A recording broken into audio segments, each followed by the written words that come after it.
இது நான் பேசினேன்னா அப்புறம் என்ன வேணா ஃபெமினிசமு அந்த மாதிரிலாம் வரும். எனக்கு இந்த ஆணியே வேணாம், அதனால தான் நான் இதெல்லாம் தொடவே மாட்டேன். இப்போ இளையராஜாவுக்கு டிமாண்ட் மறுபடியும் கிரியேட் ஆகுதுல்ல. இப்போ இது வந்து இந்த யங்கர் மியூசிக் டைரக்டர்கிட்ட கிடையாது. அவங்க வந்து சில பேர்லாம் சிங்கருங்கிறது எனக்கு வந்து அந்த ரியாலிட்டி ஷோவில் ஜட்ஜாக உட்காரும் போது தான் தெரியுது. எப்படி 82 வயசில் இவர் உட்காந்துட்டு இப்போ இந்த மாதிரி ஒரு டியூனை போட்டிருக்காருங்கிறது எனக்கு ஆச்சரியம். பட் இப்போ யங்ஸ்டராக வர்றாங்க இல்லையா, இவங்க வந்து அந்த கம்ஃபர்ட் ஜோனுக்குள்ளே சிக்கிக்கிட்டாங்க அப்படின்னு தோணும். சரி, அதெல்லாம் இருக்கட்டும். நீங்கள் 1000 எதிர்பார்க்கலாம், அதுக்கெல்லாம் பொறுமை இல்லை. இது என்னது, இது யாருன்னே தெரியலையே. யாருக்கெல்லாம் கேட்குறீங்களாங்க தமிழ் பாட்டு, யாருன்னே தெரியலையே. நீங்கள் ஆங்கில வீடியோஸை கூட தமிழில் மொழிபெயர்த்து கேட்டுட்டு இருக்கீங்க. இங்கே இருங்க, என்ன வருது பார்த்தீங்களா, சின்ன பாப்பா பெரிய பாப்பா, பழசு ப்ரோ, தெரியுது, பட்டாபி அந்த மாதிரி. அதெல்லாம் நிரோஷாவும் அவங்களாம் இருக்காங்களே, சூப்பர் ஸ்டார் அவங்க ஸ்ரீபிரியா இருக்காங்க. எது இது ரைஸ் அண்ட் ஃபால் ஆஃப் ஆரியாவா? ஃபால்னால ரிட்டையர் ஆனால் எல்லாரும் ரிட்டையர் ஆகுதான்டா செய்வாங்க. அவங்களுக்குன்னு ஒரு இன்ட்ரெஸ்ட் இருக்கும்டா. ஆரியா வந்துட்டு இப்போ இப்படி தாயம் அப்படிலாம் பண்ணால் சிரிச்சிட மாட்டீங்க. இன்னைக்கு அதுதான் ட்ரெண்டு. இல்லை, ஸ்ரீபிரியாலாம் ரிட்டையர்ட் ஆனவங்க தானே. இப்போ நீங்கள் முதல்ல சேனல் காட்டினீங்களே, அதில் அந்த பழைய வீடியோன்னு காட்டினீங்களே, அவங்க வந்து ஹீரோயினாக இருந்தப்போ பீக்கில் இருந்தாங்களா இல்லையா?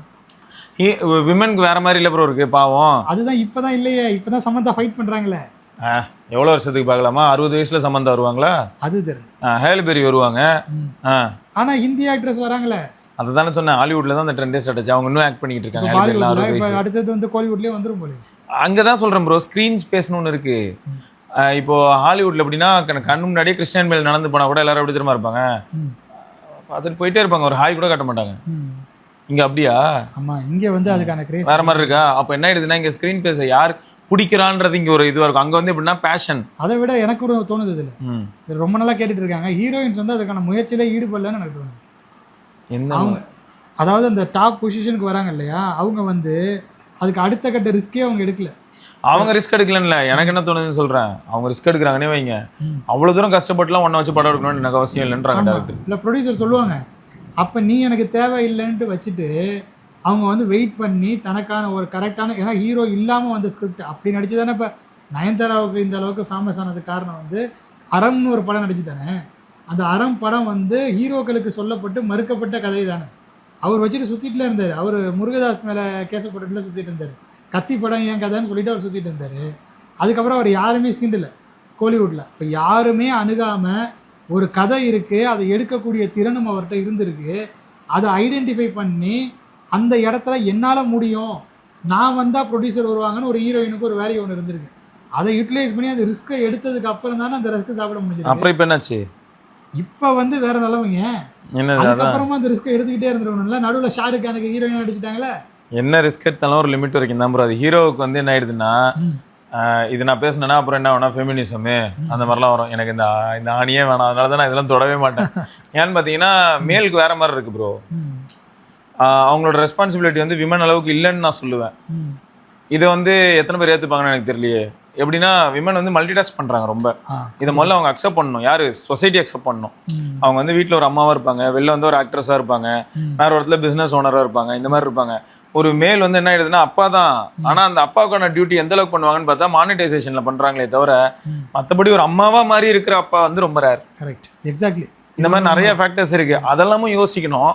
ஸோ அதனால தான் என்ன ஆகுதுன்னா யூஎஸ்ல வந்து ஹீரோயின் 60 வயசு வரைக்கும் கூட இருக்காங்க. ஏன்னா அங்கே வந்து பையன் எங்கே இருக்கானா அது இருக்கான், அவ்வளோதான். ஆனால் இப்போ கோலிவுட்ல ரைஸ் ஆகிட்டு இருக்கு இல்லையா. இப்போ தபுலாம் வந்து ரொம்ப வருஷம் வரைக்கும் நடிச்சாங்க. இப்போ அனுஷ்காவுக்கு ஏஜ் ரொம்ப ஜாஸ்தி. அதுதான் ப்ரோ சொன்னேன், ஒரு ஹீரோயினாவே நடிக்கணும்னா இப்போ ரஜினி வந்து பார்த்தீங்கன்னா இப்போ ரொமான்ஸ் பண்ணுறதெல்லாம் நிறுத்திட்டாருல கடந்த 10 வருஷமா. பண்ண முடியாது. அதுதான் சொல்றேன், பண்ணணும்னா டிஏஜிங் மாதிரி லுக் வச்சு இப்போ நீங்க அவங்களுக்குன்னு ஒரு வயசான ஹீரோயினை போட்டாதான். அங்கதான் ட்விஸ்ட். நான் எப்படி கேக்குறேன்னா, வெக்கமே இல்லைன்னா எப்பனாலும் பண்ணலாம், அது வேற விஷயம். சரியா? அதை வந்து தெலுங்கு சினிமாவில சில பேர் பண்ணிட்டு இருந்தாங்க, அதெல்லாம் விடுங்க, இன்னமும் பண்ணிட்டு இருக்காங்க. நான் எப்படி கேக்குறேன்னா, இப்போ ஜெயிலர் படத்துலயே பேக் ஸ்டோரி ஒன்று வருதா, அல்ல மாசா இருக்கிற ஜெயில. அப்போ ஒரு ஹீரோயின் இப்போ ரம்யா கிருஷ்ணன் காமிச்சிருந்தாங்க. மாசாங்க எங்க இருக்காரு, இங்க கட்சி கட்டி வச்சிருக்காங்க, உள்ள பஞ்சு வச்சிருக்காங்க. Correct bro. அது வந்து பேடிங்லாம் வைக்காம மொக்க பண்ணிட்டாங்க, அதை விடுங்க. ஆனா நான் என்ன சொல்றேன், அந்த மாதிரி பின்னாடி போற சீன்ல கூட ஒரு ரொமான்ஸ் சீன் வைக்கிறதுல ஒரு மேட்டரே கிடையாது.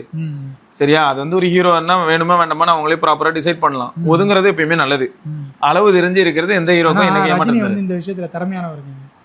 ஹீரோயினா போட்டுப்பாரு, அந்த மாதிரியான சீன் வரும்போது கமலஹாசன் வந்து அதை கொஞ்சம் வந்து அந்த ரியலாக அந்த ஃபீலை வந்து கொண்டுட்டு வரணும்னு ட்ரை பண்ணுவார். அது வந்து ஆடியன்ஸ் மத்தியில் ஒரு முகசொலிப்பை ஏற்படுத்தும் அந்த பீரியடில் சொல்கிற 90s. இவர் அதை காமெடியாக பண்ணிவிடுவார். படையப்பால அந்த முதலிரவு சீன் மாதிரி ஒரு சீன் வர்றதுக்காக சௌந்தர்யா ரெடி பண்ணிட்டு இருப்பாங்க. இவருக்கு வெக்கமாக வருதுன்னு இப்படி கையை இப்படி வச்சுருவாரு. அது மாதிரி லவ் சீன் வரும்போது குஷ்புவை பார்த்துட்டு இதில் வந்து நடி எனக்கு ஒரு மாதிரியா இருக்குங்கன்ட்டு இதில் மன்னனில் பண்ணுவார். ஆமாம், பண்ணிட்டு ஓடி போயிடுவாரு. பண்ணிட்டு ஓடி இல்லை இல்லை நேற்று கூட அந்த மாதிரி தான் பார்த்தேன், நீங்கள் சொன்ன மாதிரி தான். இதுவே கமலஹாசன் என்ன பண்ணுவார், அந்த நேரத்தில் வந்து வர மாதிரியான விஷயங்கள்லாம் பண்ணும்போது அப்போ இருந்த பீரியடில் சரி இந்த பையன் வந்தாலும் இந்த படத்தை குடும்பத்தோட பார்க்க முடியாதுங்கிற அளவுக்கு தான் இருக்கும். அப்போ இருந்த அந்த மென்டாலிட்டியில் நம்ம வந்து பேசுகிறோம். கரெக்ட். சிச்சுவேஷனல் தான். இல்ல இதெல்லாமே அதான் ப்ரோ சொல்றேன். இருக்காங்களா பார்க்க முடியுமா இருக்கும். ஆனா ரஜினிகாந்த் படத்துல அந்த பிரச்சனையே இருக்காது. அந்த சீனு ஒரு ஃபர்ஸ்ட் நைட் சீனு, அது நாங்களும் பாக்குறோம். எங்க அப்பா அம்மா உட்காந்துருக்காங்க. ரஜினிகாந்த் உடனே வந்து போங்க எனக்கு வெக்கமா இருக்குன்னு ஓடி அந்த சீனை டக்குன்னு காமெடி ஆக்கிடுவாரு. அந்த சீன் மாத்திடுவாரு, அடுத்த சீனுக்கு போயிடும். காலையில விடிஞ்ச உடனே வீட்டுல ஃபேமிலி எல்லாம் பேசிட்டு இருப்பாங்க. அதை ரொம்ப ஈஸியா பண்ணிடுவாரு. அது வந்து இல்ல நீங்க சொன்ன மாதிரி தான் மன்னன்ல செம ஃபன்னா இருக்கும். அப்பாயின்மெண்ட் ஆர்டர் எங்க வாங்கணும், P8 போது அங்க பார்த்தா யாருன்னா குஷ்பு இருப்பாங்க. கடைசியில ஒரு சொல்ல திரும்ப யுவர் சோ ஸ்வீட் அப்படின்னு சொல்லிட்டு ராஜராஜ சோழன் பரபரா அங்க சொல்லிட்டு இங்க வந்துட்டு மனசுல பட்டதை எப்பயும் சொல்றேன். அது காமெடியா இருக்கும். அதுல அந்த இவர் கவுண்டமணி அவர் அடிக்கிற காமெடியும் பயங்கரமா இருக்கு. அப்பா என்ன படிச்சிருக்கேன், வேலை செய்ய தெரியாத அளவுக்கு படிச்சிருக்கேன். அதெல்லாம் வேற லெவல்ல இருக்கும். போதும்பா இந்த நேரத்துலயும் அந்த கண்ணாடியை கேட்டுப்பா அப்படிம்பா. ஐயோ அது பயங்கரம். இருந்தாலும் நீ தைரியசாலிப்பா, ஏன் இன்னும் அந்த ஓட்ட கண்ணாடி போட்டு சுத்தி அதெல்லாம் வந்து கிளேசிக். எவன்டா இது முதலாளி என்னமோ சொல்லுவாருல்ல, முதலாளி தொழிலதிபர் புண்ணு வித்தவா புண்ணாக்கு வித்தவான்னா தொழிலதிபர். கடைசியில இவங்க ஓனர். அதான் அதெல்லாம் நல்லா இருந்தது ப்ரோ. நான் இதுதான் என்ன சொல்ல வரேன்னா, இதை எப்படி மெர்ஜ் பண்றதுன்னு தெரியல. சில விஷயம் நான் சொல்லணும்னு நினைப்பேன். அப்ப நிறைய பேர் என்ன நினைக்கிறாங்கன்னா, அப்போ வந்து விமன்ஸ் வந்து அப்போ இந்த மாதிரி கண்ட்ரோல்டாவே இருக்கணும்னு நினைக்கிறீங்களா அப்படின்னு என்னையே தப்பா கேட்க வாய்ப்பு இருக்கு. அதனாலதான் நிறைய டாபிக் தொடர்றதுக்கு யோசிக்க வேண்டியதா இருக்கு ப்ரோ. ஏன்னா விமன் அப்படி இருக்காங்க இல்ல ப்ரோ, அதுல எதி விலக்கு இருந்தாங்கன்னு நான் சொல்றேன். இப்ப இல்ல ப்ரோ, இப்ப சிம்ரன் எடுத்துக்கோங்க. இப்ப ரீசெண்டா ஒரு போட்டோ பார்த்தா அவங்க பையன்றாங்க, அவங்க பையனை பார்த்தா அலைப்பாயதையில அந்த மாதவன் மாதிரி இருக்கான் வளர்ந்து. சரியா, ஓகேயா? பட் அவங்க அந்த ரெஸ்பான்சிபிலிட்டியும் பார்த்துட்டு திரும்ப ஒரு கம்பேக் கொடுத்து இதெல்லாம் பண்றாங்க. புரியுதா? இந்த இதை தான் நான் சொல்றேன். அந்த ரெஸ்பான்சிபிலிட்டின்னு வர இடத்துல அவங்க ஒரு கேப் எடுக்கிறாங்க. ஹீரோ என்ன ஆகுதுன்னா, ஓவர் அதை பிளஸ் ஸ்கிரிப்டுக்கு பில்டப் கொடுத்து ப்ரொடியூசரை மதிக்காம டேரக்டரை மதிக்காம எனக்கு இந்த இடத்துல இந்த சீன் வேணும், நான் காலம் வந்து இந்த செவத்துல இப்படிதான் வைப்பேன், இந்த மாதிரிலாம் அடம் பிடிச்சி அப்படி காணாம போய் திரும்ப அப்புறம் அடங்கி திரும்ப வந்து இந்த மாதிரி ஒரு கேப் விழுது ஹீரோக்கு விழுற கேப் பெரும்பாலும் என்ன ஆகுதுன்னா தலைகணத்துல விழுது. ஹீரோயினுக்கு விழுந்திருக்கான்னு கேட்டா ப்ராபபிலிட்டி கம்மி ஆயிடுது. நான் ஒரு விஷயம் முன்வைக்க விரும்புறேன். இப்ப பாபா படம் வந்து சரியா போகல. அப்ப ரஜினிகாந்த் வந்து ப்ரொடியூசர்ஸ்க்கு சில பணங்களை திரும்பி கொடுத்தாரு ஓரளவிற்கு. இதை ஹீரோயின் பண்ணிட்டாங்களா அப்படின்னு நான் கேட்டேன். ஆனா பாபா படம் இப்ப பார்த்தேன், நல்லா இருக்கு. நான் பழைய பாட்டு கேட்கறதுக்கான நோக்கமே இப்ப என்னன்னா, புது பாட்டுனால வந்து ஒரு கட்டத்துக்கு மேல கேட்க முடியல. நல்லா இருக்கு. நான் பாபாவோட ஃபுல் ஆடியோ ட்ராக் வந்து இப்போ IEMக்குலாம் கேட்டேன் ப்ரோ. என்னது இது அப்படி இருந்தது, சூப்பரா பிரிச்சு அப்படியே எத்தனை லேயர், எவ்வளவு இன்ஸ்ட்ருமெண்ட்ஸ். கருப்புன்னு ஒரு படம் வந்திருக்குல்ல, அந்த பாட்டு கேட்கறதுக்கு செமையா இருக்கு, வைபா இருக்கு, நல்லா இருக்கு. ஆனா அது கேட்க பாத்தீங்கன்னாக்கா ஒரு கட்டத்துக்கு மேல எனக்கு கடுப்பாயிடுது. அது ஒண்ணுல ப்ரோ, அது ஒரு பக்தி பாட்டு, எனக்கு உணர்ச்சி எல்லாம் பொங்குது. அதெல்லாம் வந்து ஆஹா நம்ம உணர்வுலாம் வருதுன்னு வச்சுங்களேன், கருப்பு சாமி அப்படிலாம் வரும். ஆனா வந்து அந்த டொம்முன்னு அடிச்சுக்கிட்டே இருக்கான் பாத்தீங்களா, அது வந்து ஒரு கட்டத்துக்கு மேல என்ன இது மண்டையில டம்முன்னு சத்தம் கேட்டுட்டே இருக்குது அப்படிங்கிற மாதிரி எனக்கு பிடிக்குது. இல்லை நிஜமா எனக்கு நான் அதை தான் சொல்லுவேன். அதனால தான் நான் அந்த கன்னட பாட்டை கேட்டுக்கிட்டு இருந்தேன். இப்போ ஹிந்தி பாட்டு கேட்குறேன். ஹிந்தி பாட்டில் எந்த பாட்டு தெரியுமா இப்போ நான் கேட்டுட்டு இருக்கேன்? ஏன்னா அந்த சலூன் கடைக்கு போகும்போது அந்த பாட்டை போட்டு விட்டான். ஒரு 4-5 வாட்டி அதே பாட்டே போட்டு விட்டாங்களா, அது வந்ததுலேருந்து நல்லா இருக்கு அப்படின்ட்டு எனக்கு அது ஒட்டிக்கிச்சு. என்னன்னா அந்த தூ அகர் மேரின்னு ஒரு பாட்டு ஒன்று இருக்குது. இது துரந்தரில் தான் வருது அந்த பாட்டு. அது துரந்தரில் தெரியும். துரந்தரில் எல்லா சாங்கும் பயங்கரமா தான் ப்ரோ இருக்கு. மெலோடியான சாங், என்ன கேட்கறதுனே தெரியும். நான் தான் சொல்றேன் மேரின்னு ஒரு பாட்டு இருக்குல்ல, ஆமா கேட்குறேன். சரி எவ்வளோ பொறுமையா இருக்கு, இது மாதிரி இருந்தா பரவாயில்ல. அந்த டொம்முன்னு சத்தத்தை கேட்டுட்டு அதுக்கப்புறம் இதை கேட்கறது. ப்ரோ துரந்தர நம்ம பசங்க நிறைய பேர் வீடியோ போட்டிருக்காங்க ப்ரோ. அப்படியா? என்ன போட்டிருக்காங்கன்னா, ஒரு ஸ்பை மூவி எப்படி இருக்கணும் அப்படிங்கிறதுக்கு இதை போட்டுட்டு ஹிந்தியில வந்த படங்களே எடுத்து போட்டு ரோல் பண்ணியிருந்தாங்க. வார்னு ஒன்று வந்தது, அப்புறம் என்னென்னமோ வந்தது இல்ல, சல்மான் கான், ஷாருக் கான், அதெல்லாம் போட்டு நடிச்சிருந்தாரு. அந்த மாதிரியானதெல்லாம் ரித்திக் ரோஷன் எல்லாமே. சல்மான் கான் தான் ஒன்று இருக்கான், ஷாருக் கான் தான் ஒன்று இருக்கான். ஆமா இருந்தது. சரியா? கேமியோலாம் வேற பண்ணாரு ஷாருக் கான். சல்மான் கான் நடிச்ச படத்துல கேமியோ வந்து ஷாருக் கான் பண்ணாரு. அந்த மாதிரிலாம் அவங்களாம் வந்து ஆல்ரெடி மிகப்பெரிய ஸ்டார் ஆயிட்டாங்க. ரித்திக் ரோஷன்லாம் வந்து சின்ன பையன் தான் கம்பேரிட்டிவா நான் சொல்றேன். புரியுது. நான் வந்து ஸ்கூல் படிக்கும் போது தான் அவர் படம். ஸ்கூல்லாம் இப்போ ஸ்கூல் வந்து முடிக்கும் போது ஸ்கூலை கலக்கிற ஸ்டேஜில் தான் அவர் வந்து நடிக்க வந்தார். விஜய்லாம் வந்து நான் வந்து எப்பயில நடிச்சு 90s இயர்லேயும் நடிக்க வந்தார். 91 92 அது. அதுக்கு முன்னாடி அஜித் வந்து நடிக்க வந்தார். ஏதோ வேறு படத்தில் நடிச்சிருந்தார். அப்புறம் அமராவதியில் நடித்தார். ரித்திக் ரோஷன்லாம் 2000 நடிக்க வந்த ஹீரோ தானே. ஆமாம். அவர் என்னமோ வயசான மாதிரி இருக்காரு. விஜய் எங்கே இருக்காரு? நரமுடியோட டையே அடிக்காமல் இருந்தால் கூட விஜய் எங்கே தெரியுறாரு? ரித்திக் ரோஷன் உடம்பு ஃபிட்டாக வச்சுருந்தாலும் வயசான மாதிரி தெரியுறாரு. எக்ஸசைஸே பண்ணாலும் வயசான மாதிரி தெரியுறாரு. எல்லாத்துக்கும் ஆனால் இது இருக்குது ப்ரோ. எது? அந்த அதை தாங்க நான் சொல்ல வந்தேங்க. அந்த வீடியோவோட ஸ்டார்டிங்கில் அதை எடுக்கலாமான்னு பார்த்தேன். ஃபிட்னஸை பற்றி பேசணும்ல, இந்த ஜிம்முலலாம் இது அடிக்க வந்தாங்கன்னு. நான் அந்த தாவணி கனவுகள்னு ஒரு படம் பார்த்தேங்க. அது சின்ன வயசில் பார்த்தது. இப்போ கொஞ்ச நாளைக்கு முன்னாடி காரைக்காலில் இருக்கும்போது நைட்டு சும்மா யதார்த்தமாக ரெக்கமெண்ட் பண்ணிச்சுன்னு நைட் நேரத்தில் சும்மா போட்டுவிட்டேன். சிவாஜி நல்லா நடிச்சிருக்காரு, அதில் ரொம்ப தொந்தியாக இருக்கார், தொப்பையாக இருக்கார், இதெல்லாம் ஓகே. அப்போ பாக்கியராஜா அதில் ஹீரோவாக நடிச்சிருக்காரு, ஓகே. பாரதி ராஜாவும் அதில் நடிச்சிருக்காரு. இந்த பாட்டா ப்ரோ? தூவகை இதான்.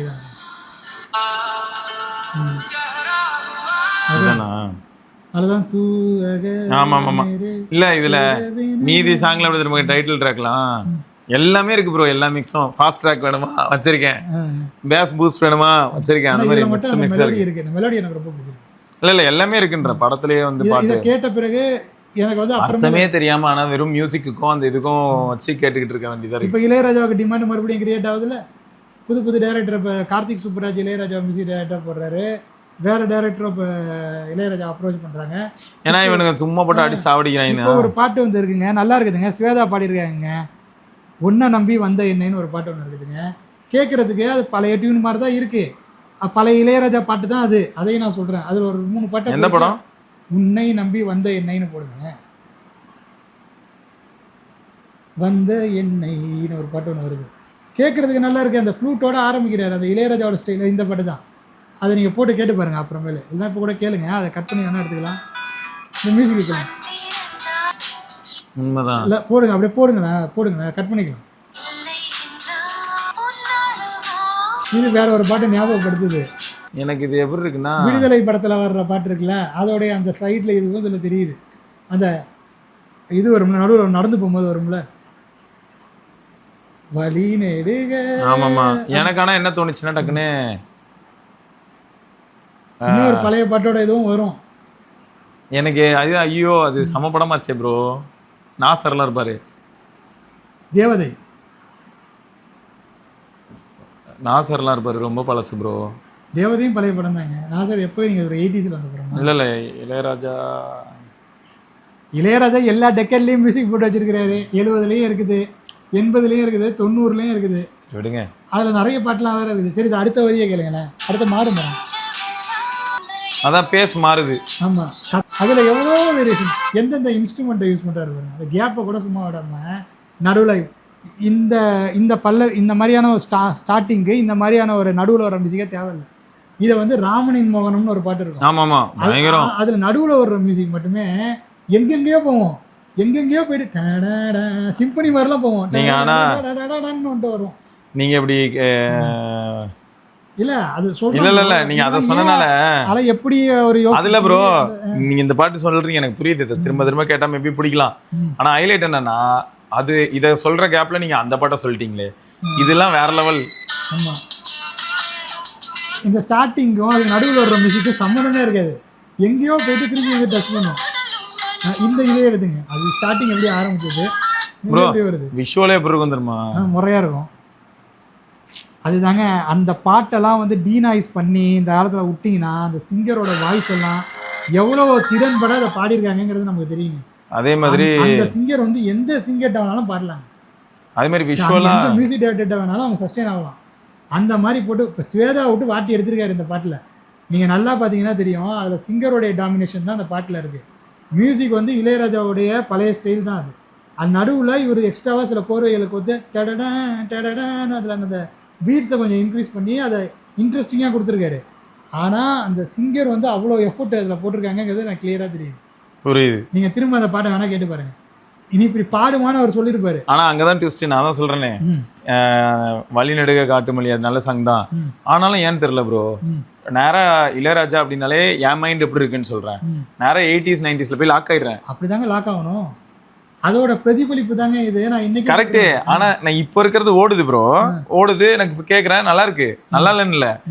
இதை கேட்டதுமே எனக்கு என்ன ஆயிடுதுன்னா, லூப்ல திரும்ப அங்க போயிடுறேன். நான் இங்க நிக்க மாட்டேன், நேரம் அங்க இருக்கிற ஆல்பம்ஸ்க்குலாம் போய் அதுல ஒரு ரவுண்டு வாழ போலாம் அப்படின்னு சொல்லி அதுல போறேன் நான். அது வந்து எனக்கு எப்படி இருக்குன்னா, கேட்ட பாட்டியே லூப்ல போட்டாலும் கூட எனக்கு போர் அடிக்கல. அதே தாங்க ஒரு ரீகன்வெர்ட் பண்ணியிருக்காரு. இப்போ நான் சொன்னேன் கொஞ்ச நாளைக்கு முன்னாடி ஒரு வெப் சீரிஸ்ல ஒரு மியூசிக் வந்து அதை எடுத்து நான் இன்ஸ்டால போட்டேன்.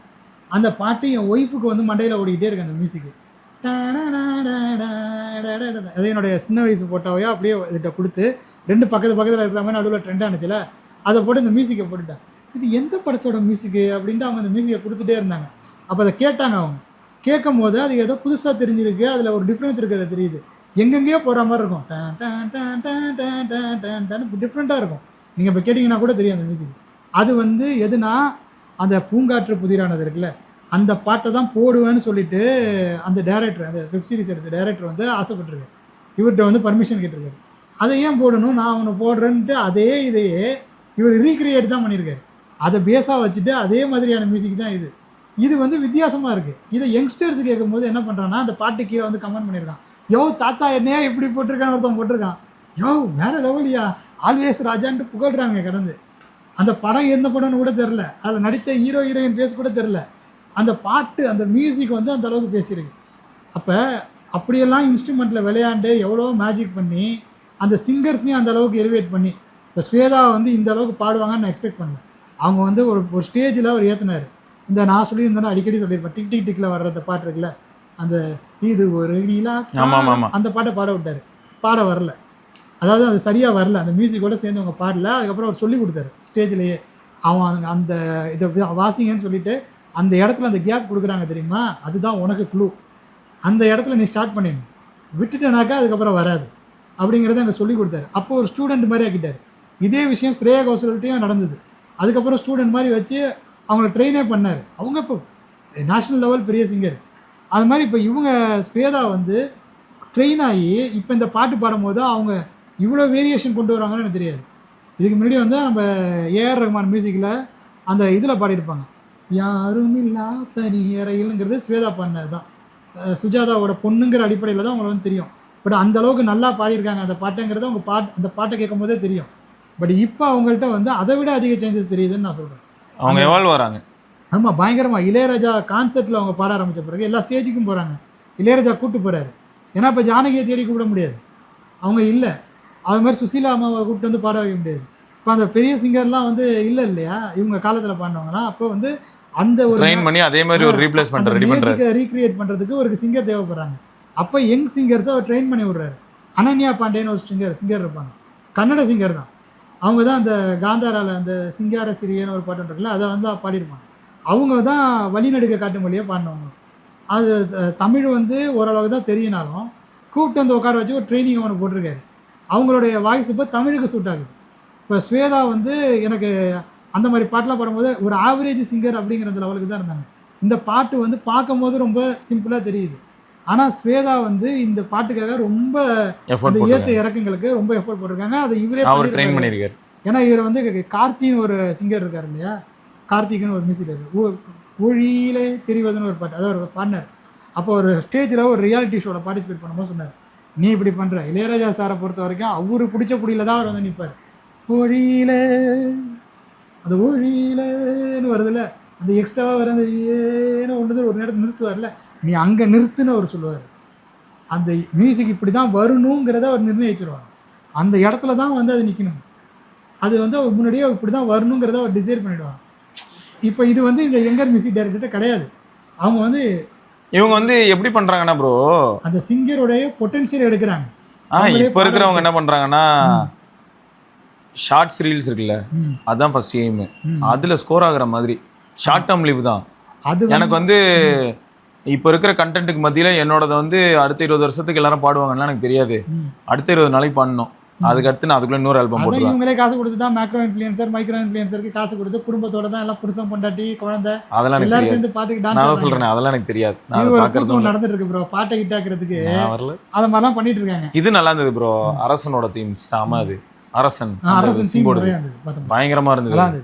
அதான் அதுவும் ஒரு மியூசிக். நான் என்ன சொல்றேன்னா, ஒரு சிங்கருக்கு வர்றத ரெப்ளிகேட் பண்ண வைக்கிறது நடக்குது. ஒரு சிங்கருக்கு வராததையும் கொண்டு வந்து நிறுத்திடுறாருங்கிறது தான். அது லெஜெண்ட் ப்ரோ. அதாவது அவ்வளவுதான். இவங்களால இவங்க இதுக்கப்புறம் எவ்வளோ பெரிய சிங்கராக போகிறாங்கிறது தான். இதுக்கப்புறம் உங்க இந்த மாடர்ன் மியூசிக் டைரக்டர் இவங்களை கொண்டுட்டு வரும்போது இவங்களுடைய பொட்டன்ஷியல் இப்போ மாடர்னில் எப்படி அங்கதான் ட்விஸ்ட். மாடர்ன்ல என்ன ஆகும்னா இவங்க வந்து இப்போ இவர் கூட ப்ராக்டிஸ் பண்ணதுக்கு ஏற்ற மாதிரி ரெஸ்பாண்ட் பண்ணுவாங்க. இவனுங்க என்ன நீங்க என்னென்னமோ பண்றீங்கன்னு தான் கேட்பாங்க. இல்லை ப்ரோ, என்ன பண்ணுறாங்கன்னா இப்போ ஆக்சுவலாக பாட விடுவாங்க, இந்த மியூசிக் டைரக்டருக்கு பிடிச்சது வர்ற வரைக்கும் ஓட விட்டுட்டே இருப்பாங்க. இளையராஜா காலத்தில் இருந்து அந்த ஒரே டேக்லேயே போகிறது. அதனாலேயே அவர் வந்து சிங்கரை வந்து ட்ரெயின் பண்ணுறதுல இவர் எஃபெக்டிவாக போடுறாரு அவருடைய பொட்டன்ஷியலை. இவங்களுக்கு எப்படின்னாக்கா டிஜிட்டல் தானே, பாட விட்ருவாங்க. ஒரு 10 வாட்டி நீ வந்து பாடு, 100 வாட்டி பாடு, காலையிலேருந்து நைட் வரைக்கும் வேணாலும் நீ பாடு, உனக்கு சம்பளம் நான் வந்து 40,000 பேசிட்டு கொடுத்துட்றேன். காலையிலேருந்து சாயங்காலம் வரைக்கும் நீ அந்த வரியை நீ பாடணுமா, பாடிட்டு தான் இருக்கணும். அதில் எதெல்லாம் பிடிக்குமோ அதெல்லாம் வச்சு மேட்ச் பண்ணி இருக்கிறது, அதில் எடிட் பண்ணி இதை தூக்கி அங்கே போகிறது, ஸ்வாப் பண்ணுறது, இதெல்லாம் வந்து பண்ணிக்க முடியும். அப்போ இவங்க ஒரு சிங்கராக இவங்களுடைய பொட்டென்ஷியலில் இவங்களால இதுக்கு கீழேயும் போய் பாட முடியும் இல்லையா, அந்த லோவர் லெவலுக்கு கொண்டுட்டு போயிட்டு அந்த அப்பர் லெவல். இதுதான் அந்த கன்னட பாட்டை எனக்கு பிடிச்சது காரணமே அந்த சிங்கர்னு உங்கள்கிட்ட சொல்லியிருந்தேன். அதுக்கு காரணம் அந்த லோவர் லெவலில் கொண்டுட்டு போயிட்டு அந்த அப்பர் லெவலுக்கு எடுக்கிறது வந்து எல்லாருக்குமே வராது. ஹை பேஸுக்கு கொண்டுட்டு போகிறது எஸ்பிபி எடுப்பார், ஜேசுதாஸ் கொண்டுட்டு வருவார். அதுவும் அவருக்கு வயசான பிறகு அந்த குரலே வந்து பேஸ் குரலாக மாறிடுச்சு. Yesudas voice unique. பட் எங்கே அவர் இருக்கும்போது ஒன்றே குலம் என்று பாடுவோம்னு எம்ஜிஆருக்கு பண்ணார். அந்த குரலை வந்து நம்மளால் ரெப்ளிகேட்டே பண்ணவே முடியாது. அதில் இருக்கிற வேரியேஷன் மெல்லிஸாக இருந்து பேஸ் ஏறுறது. அன்பிலார் எல்லாம் தமக்குரியருங்கும் போது ஒரு பேஸ் இருக்கும். ஒன்றே குலம் என்று பாடுவோம்ங்கும் போது அது டீப்பராக போகும். அந்த மாதிரியான வித்தியாசங்களை வந்து அவங்களால காட்ட முடியும், ஒரு வயசுக்கு அப்புறம் காட்ட முடியாது. இப்போ இருக்கிற அந்த மாடர்ன் சிங்கர்ஸ் எல்லாமே அந்த மாதிரிலாம் வர்றதே இல்லை. இவங்க மியூசிக் ட்ரெயின் பண்ணுறதே, நீ பாடுமா 100 தடவை பாடுமா, இதை திரும்ப பாடு, இப்படி பாடு. இமான் இருக்கார் இல்லையா, அவரே ஸ்ரேயா கோஷலை பாட வச்சு இந்த ட்ரெயின் பண்ணுறதெல்லாம் வந்து இருக்கும். நான் வந்து பார்த்துருக்குறேன். அதில் ஸ்ரேயா கோஷலனுடைய பொட்டென்ஷியல் என்னவோ அதை தான் அது வந்து அவர் வந்து எவால்வ் பண்ணுவார். அவரும் வந்து டியூன் இந்த மாதிரி வரணும்னு முடிவு பண்ணிவிடுவார். அதில் அவங்க வந்து எவ்வளோ அளவுக்கு வளைக்கிறாங்களோ அந்த அளவுக்கு வளைக்க வைப்பார். அந்த பாட்டு நல்லாயிருக்கும். இந்த மாதிரி தான் அணியன்லாம் பாட்டு இருந்தது இல்லை, அதெல்லாம் நல்லா இருந்தது. அவர் ஸ்ரேயா கோஷலுடைய அந்த பொட்டென்ஷியல் அதில் வெளிப்பட்டது. இளையராஜா பண்ணும்போது என்ன பண்ணுறாருனாக்கா அந்த ஸ்ரேயா கோஷலையே பிடிச்சிட்டு வந்து, நீ இப்படி பாடாத, நீ ரொம்ப கம்ஃபர்டபுளாக இருக்க இந்த இடத்துல, நீ இதுக்கு கீழே போ அப்படின்ட்டு வேற ஏதாவது பண்ண வைக்கிறார். கொஞ்சம் மியூசிக்கு எனக்கு இந்த அளவுக்கு மியூசிக்லாம் எனக்கு தெரியாது, நான் மியூசிக்லாம் கற்றுக்கல. ஆனால் வேரியேஷன் எனக்கு தெரியும். அது அந்த சோனு நிகாம் எனக்கு பிடிக்கிறதுல இருந்து இப்போ அரிஜித் சிங் தான் அந்த பாட்டை பாடியிருக்காருன்னு நான் தெரிஞ்சுக்கிட்டேன். நான் வந்து அந்த சலூனில் நான் உட்காந்துருக்கும் போது இது வந்து சோனு நிகாம் பாடின மாதிரி இருக்குது அப்படின்னு நான் சொன்னேன். ஏன்னா அந்த வேரியேஷன் இருந்தது. தூ நேரே அப்படி போயிட்டு அப்படி மேலே வர்றதுல ஸ்லைட்டாக ஒரு பேஸ் போடுறது அந்த தொண்டையில் அது வரும். அரிஜித் சிங்னு ஏதோ ஒரு சிங்கர் பாடிக்கிறார், அவர் யார், அவர் மூஞ்சி கூட எனக்கு தெரியாது. ஆனால் அந்த டியூன் ரொம்ப எளிமையாக இருக்குது, மெலிசா இருக்குது. அந்த பாடின விதம் வந்து நமக்கு தெளிவாக கேட்கும். அந்த பாட்டுலையும் ஆக்சுவலாக அப்படி தான் போகும். பிச்சு ஸ்லோ ஆகி எலிவேட் ஆகி திரும்ப ஸ்லோ ஆகி அப்படிலாம் போகும். மேல் வாய்ஸே அப்படி போகும். அது நல்லா இருந்தது. அந்த மேல் வாய்ஸே அப்படி போகும்போது அது நல்லா இருக்குது. எஸ்பிபி அந்த மாதிரி எவ்வளவோ பாட்டை வந்து கொண்டு வந்திருக்குது. இந்த அவரோட வயசான காலத்துலேயும் அவர் கொண்டு வந்தார். பேஸ் அதிகமாக இருக்கும். ஏன்னா 1000 நிலவேவான்னு பாட்டு பாடியிருப்பார். அந்த வாய்ஸை அவரால் திரும்ப கொண்டுட்டு வர முடியாது, திரும்ப கொண்டு வரது வாய்ப்பே கிடையாது. ஆனால் இப்பயும் மேகங்கள் என்னை தொட்டு போனதுண்டுன்னு ஒரு பாட்டு பாடியிருப்பார் அந்த காலத்தில். ஒரு இளைய நீலா அந்த சாங் கூட இளைய நீலாவில் வர்ற வாய்ஸை ரீக்ரியேட் பண்ணுறது கஷ்டம். அதான் அவருக்கு அந்த அதில் உள்ள பேஸ் ஆனால் கரெக்டாக கொண்டு வந்துருவார் ப்ரோ. ஆமாம், அது கொண்டு வந்துருவார். அந்த கர்ன்னு வரும்ல, அதான் தன்னோட சீலிப்போது சீலித்ததுண்டு மோகனமே உன்னை கண்டல், அது கஷ்டம். அது அவர் வந்து எஸ்பிபி கொண்டுட்டு வருவார். அந்த எஸ்பிபி இந்த அளவுக்கு அதை பண்ணியிருக்காருன்னா அவருக்கான ட்ரைனிங் வந்து பெர்ஃபெக்டாக வழங்கப்பட்டிருக்கு ஒரு பீரியட்லங்கிறது. இந்த நவீன யுக சிங்கர்ஸுக்கு அந்த ட்ரைனிங்கை வழங்குறதுக்கு இவங்க தவறுறாங்களோ. இப்பயும் நல்ல சிங்கர்ஸ் இருக்காங்க, செம்மையான சிங்கர்ஸ், ஆனால் ரொம்ப கம்ஃபர்டபுளாக இருக்காங்க. அவங்களுக்கு எது வருமோ அது. இப்போ சக்தி ஸ்ரீ கோபாலன் அவங்க இருக்காங்க, நெஞ்சுக்குள்ள செம்ம பாட்டு, செம்ம சிங்கிங், அது எனக்கு பிடிச்சிருந்தது. ஏஆர் ரஹ்மான் தான் மியூசிக் பண்ணியிருந்தார். அவர் அந்த பொட்டென்ஷியலை எடுத்து கொண்டு வந்தார். ஆனால் அவங்களுடைய அன்கம்ஃபர்டபுளான ஒரு விஷயங்கிறது இருக்கும். அதை அவங்க இளையராஜா கிட்ட பாடும்போது அதை வந்து அவங்க ஃபீல் பண்ணுவாங்க. அதை வந்து எவால்வ் பண்ண வைக்கிறதுக்கு இப்போ இருக்கிற மியூசிக் டைரக்டர் இன்னும் திறன் எஃபர்ட் போடணும்னு நான் நினைக்கிறேன். அந்த மியூசிக்கை டம்முன்னு அடிக்கிறதுல மட்டும் கான்சன்ட்ரேட் பண்ணாமல் அந்த சிங்கர்ஸை வருங்காலத்தில் ரீல்ஸ் அது இருக்குதுங்க கருமம். அதுக்காக 4 பாட்டு வேணாலும் எடுத்துங்க. ஒரு பாட்டு இப்போ எல்லா பாட்டும் இந்த மாதிரியாவே இருக்க போகுது. இப்போ இந்த உன்னை நம்பின்னு போட்டிருக்காரு, அந்த படத்தில் எல்லா பாட்டும் இந்த மாதிரி இருக்காது. சில மொக்கப்பட்டு இருக்க தான் செய்யும். இளையராஜா பழைய இதில் சில போட்டிருப்பாரு, அது சில பேருக்கு பிடிக்காமையும் போகும். அது மாதிரி நான் ஒரு மியூசிக் சொன்னேன் இல்லையா, அந்த மியூசிக் வந்து சில பேருக்கு பிடிக்காம கூட போகலாம். அதான் அந்த சீரீஸில் இருந்த எல்லா பாட்டும் எல்லாருக்கும் பிடிக்கணும்னு அவசியம் கிடையாது. ஆனால் அந்த மியூசிக் வந்து கேட்க கேட்க எல்லாரையும் கவர்ந்துருக்கு, யங்ஸ்டர்ஸை கவருது. ஆனால் அது வந்து அந்த பாட்டு தாங்கிறது எனக்கு தெரியும். அது வந்து பூங்காற்று புதிரானது நடுவில் வர மியூசிக், இந்த ட்ரெயின் வரும்போது வர வரும். அதில் ஒரு நாய்ஸ் இருந்தது, உங்களுக்கு தெரியுமா இல்லையா? நாய்ஸோடு இருக்கும், ஏன்னா அப்போ ரெக்கார்டிங் அப்படிதான். அதை நாய்ஸை ரிமூவ் பண்ணி கொஞ்சம் அதில் கொஞ்சம் ஃபைன் டியூன் பண்ணாக்கா இப்படி ஒரு மியூசிக் வருது. இதை கேட்கும் போது இப்போ இருக்கிற 20 வயசு பையனுக்கு பிடிக்குது. செம. ஸோ அதுதான் நான் வந்து பார்க்குறேன். இப்போ நிறைய யங் டைரக்டர்ஸ் வந்து இளையராஜா கூட கொலாப் பண்ணுறாங்க. ஸோ இவங்களுக்கு தகுந்த மாதிரி அவருடைய அந்த நாலேஜை அவர் இத்தனை நாள் கற்றுக்கிட்டு அவருடைய அந்த எக்ஸ்பர்டைஸை இங்கே யூஸ் பண்ணும்போது அப்போ சிங்கர்ஸ் எப்படி எவால்வ் ஆவாங்க? அவங்க இடத்துல வந்து ஒரு சக்தி ஸ்ரீகோபாலனை கொண்டு வந்து பாட வைக்கலாம், ஃபீமேல் சிங்கராக. இல்லை சோனு நிகாம் என்னோடய ஃபேவரட், அவர் தமிழில் பாடினதே ரொம்ப சொற்ப பாட்டு தான், தமிழில் அவருக்கு வருமா வராதானே தெரியல. ஆனால் இளையராஜா கிட்ட பாடினாக்கா அவர் கொண்டு வந்துருவாருங்கிற நம்பிக்கை எனக்கு இருக்குது. ஸோ அந்த மாதிரிலாம் வரும்னு நினைக்கிறீங்க? இப்போ நீ மாற்று, நீ இப்படி கொண்டு வந்து இப்படி பண்ணு அப்படின்ட்டு நோண்டி எடுத்து பாட வைக்கலாம். அந்த மாதிரி இப்போ லேட்டஸ்ட்டாக எவ்வளோ சிங்கர்ஸ் இருக்காங்க.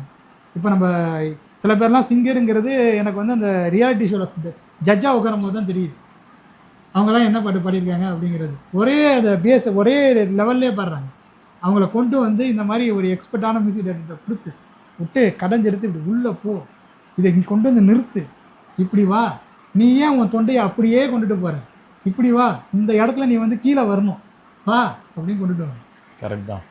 அது வந்து செம்மையாக இருக்கும். தமிழ் பாப்போம் திரும்பியா இப்போ ரீ என்ட்ரி மாதிரி இருக்குது. ஆமாம், ஹிஸ்டரி அவருக்கு மட்டும் ரீஎன்ட்ரி கிடையாது, அந்த டேரக்டருக்கு ரீஎன்ட்ரி.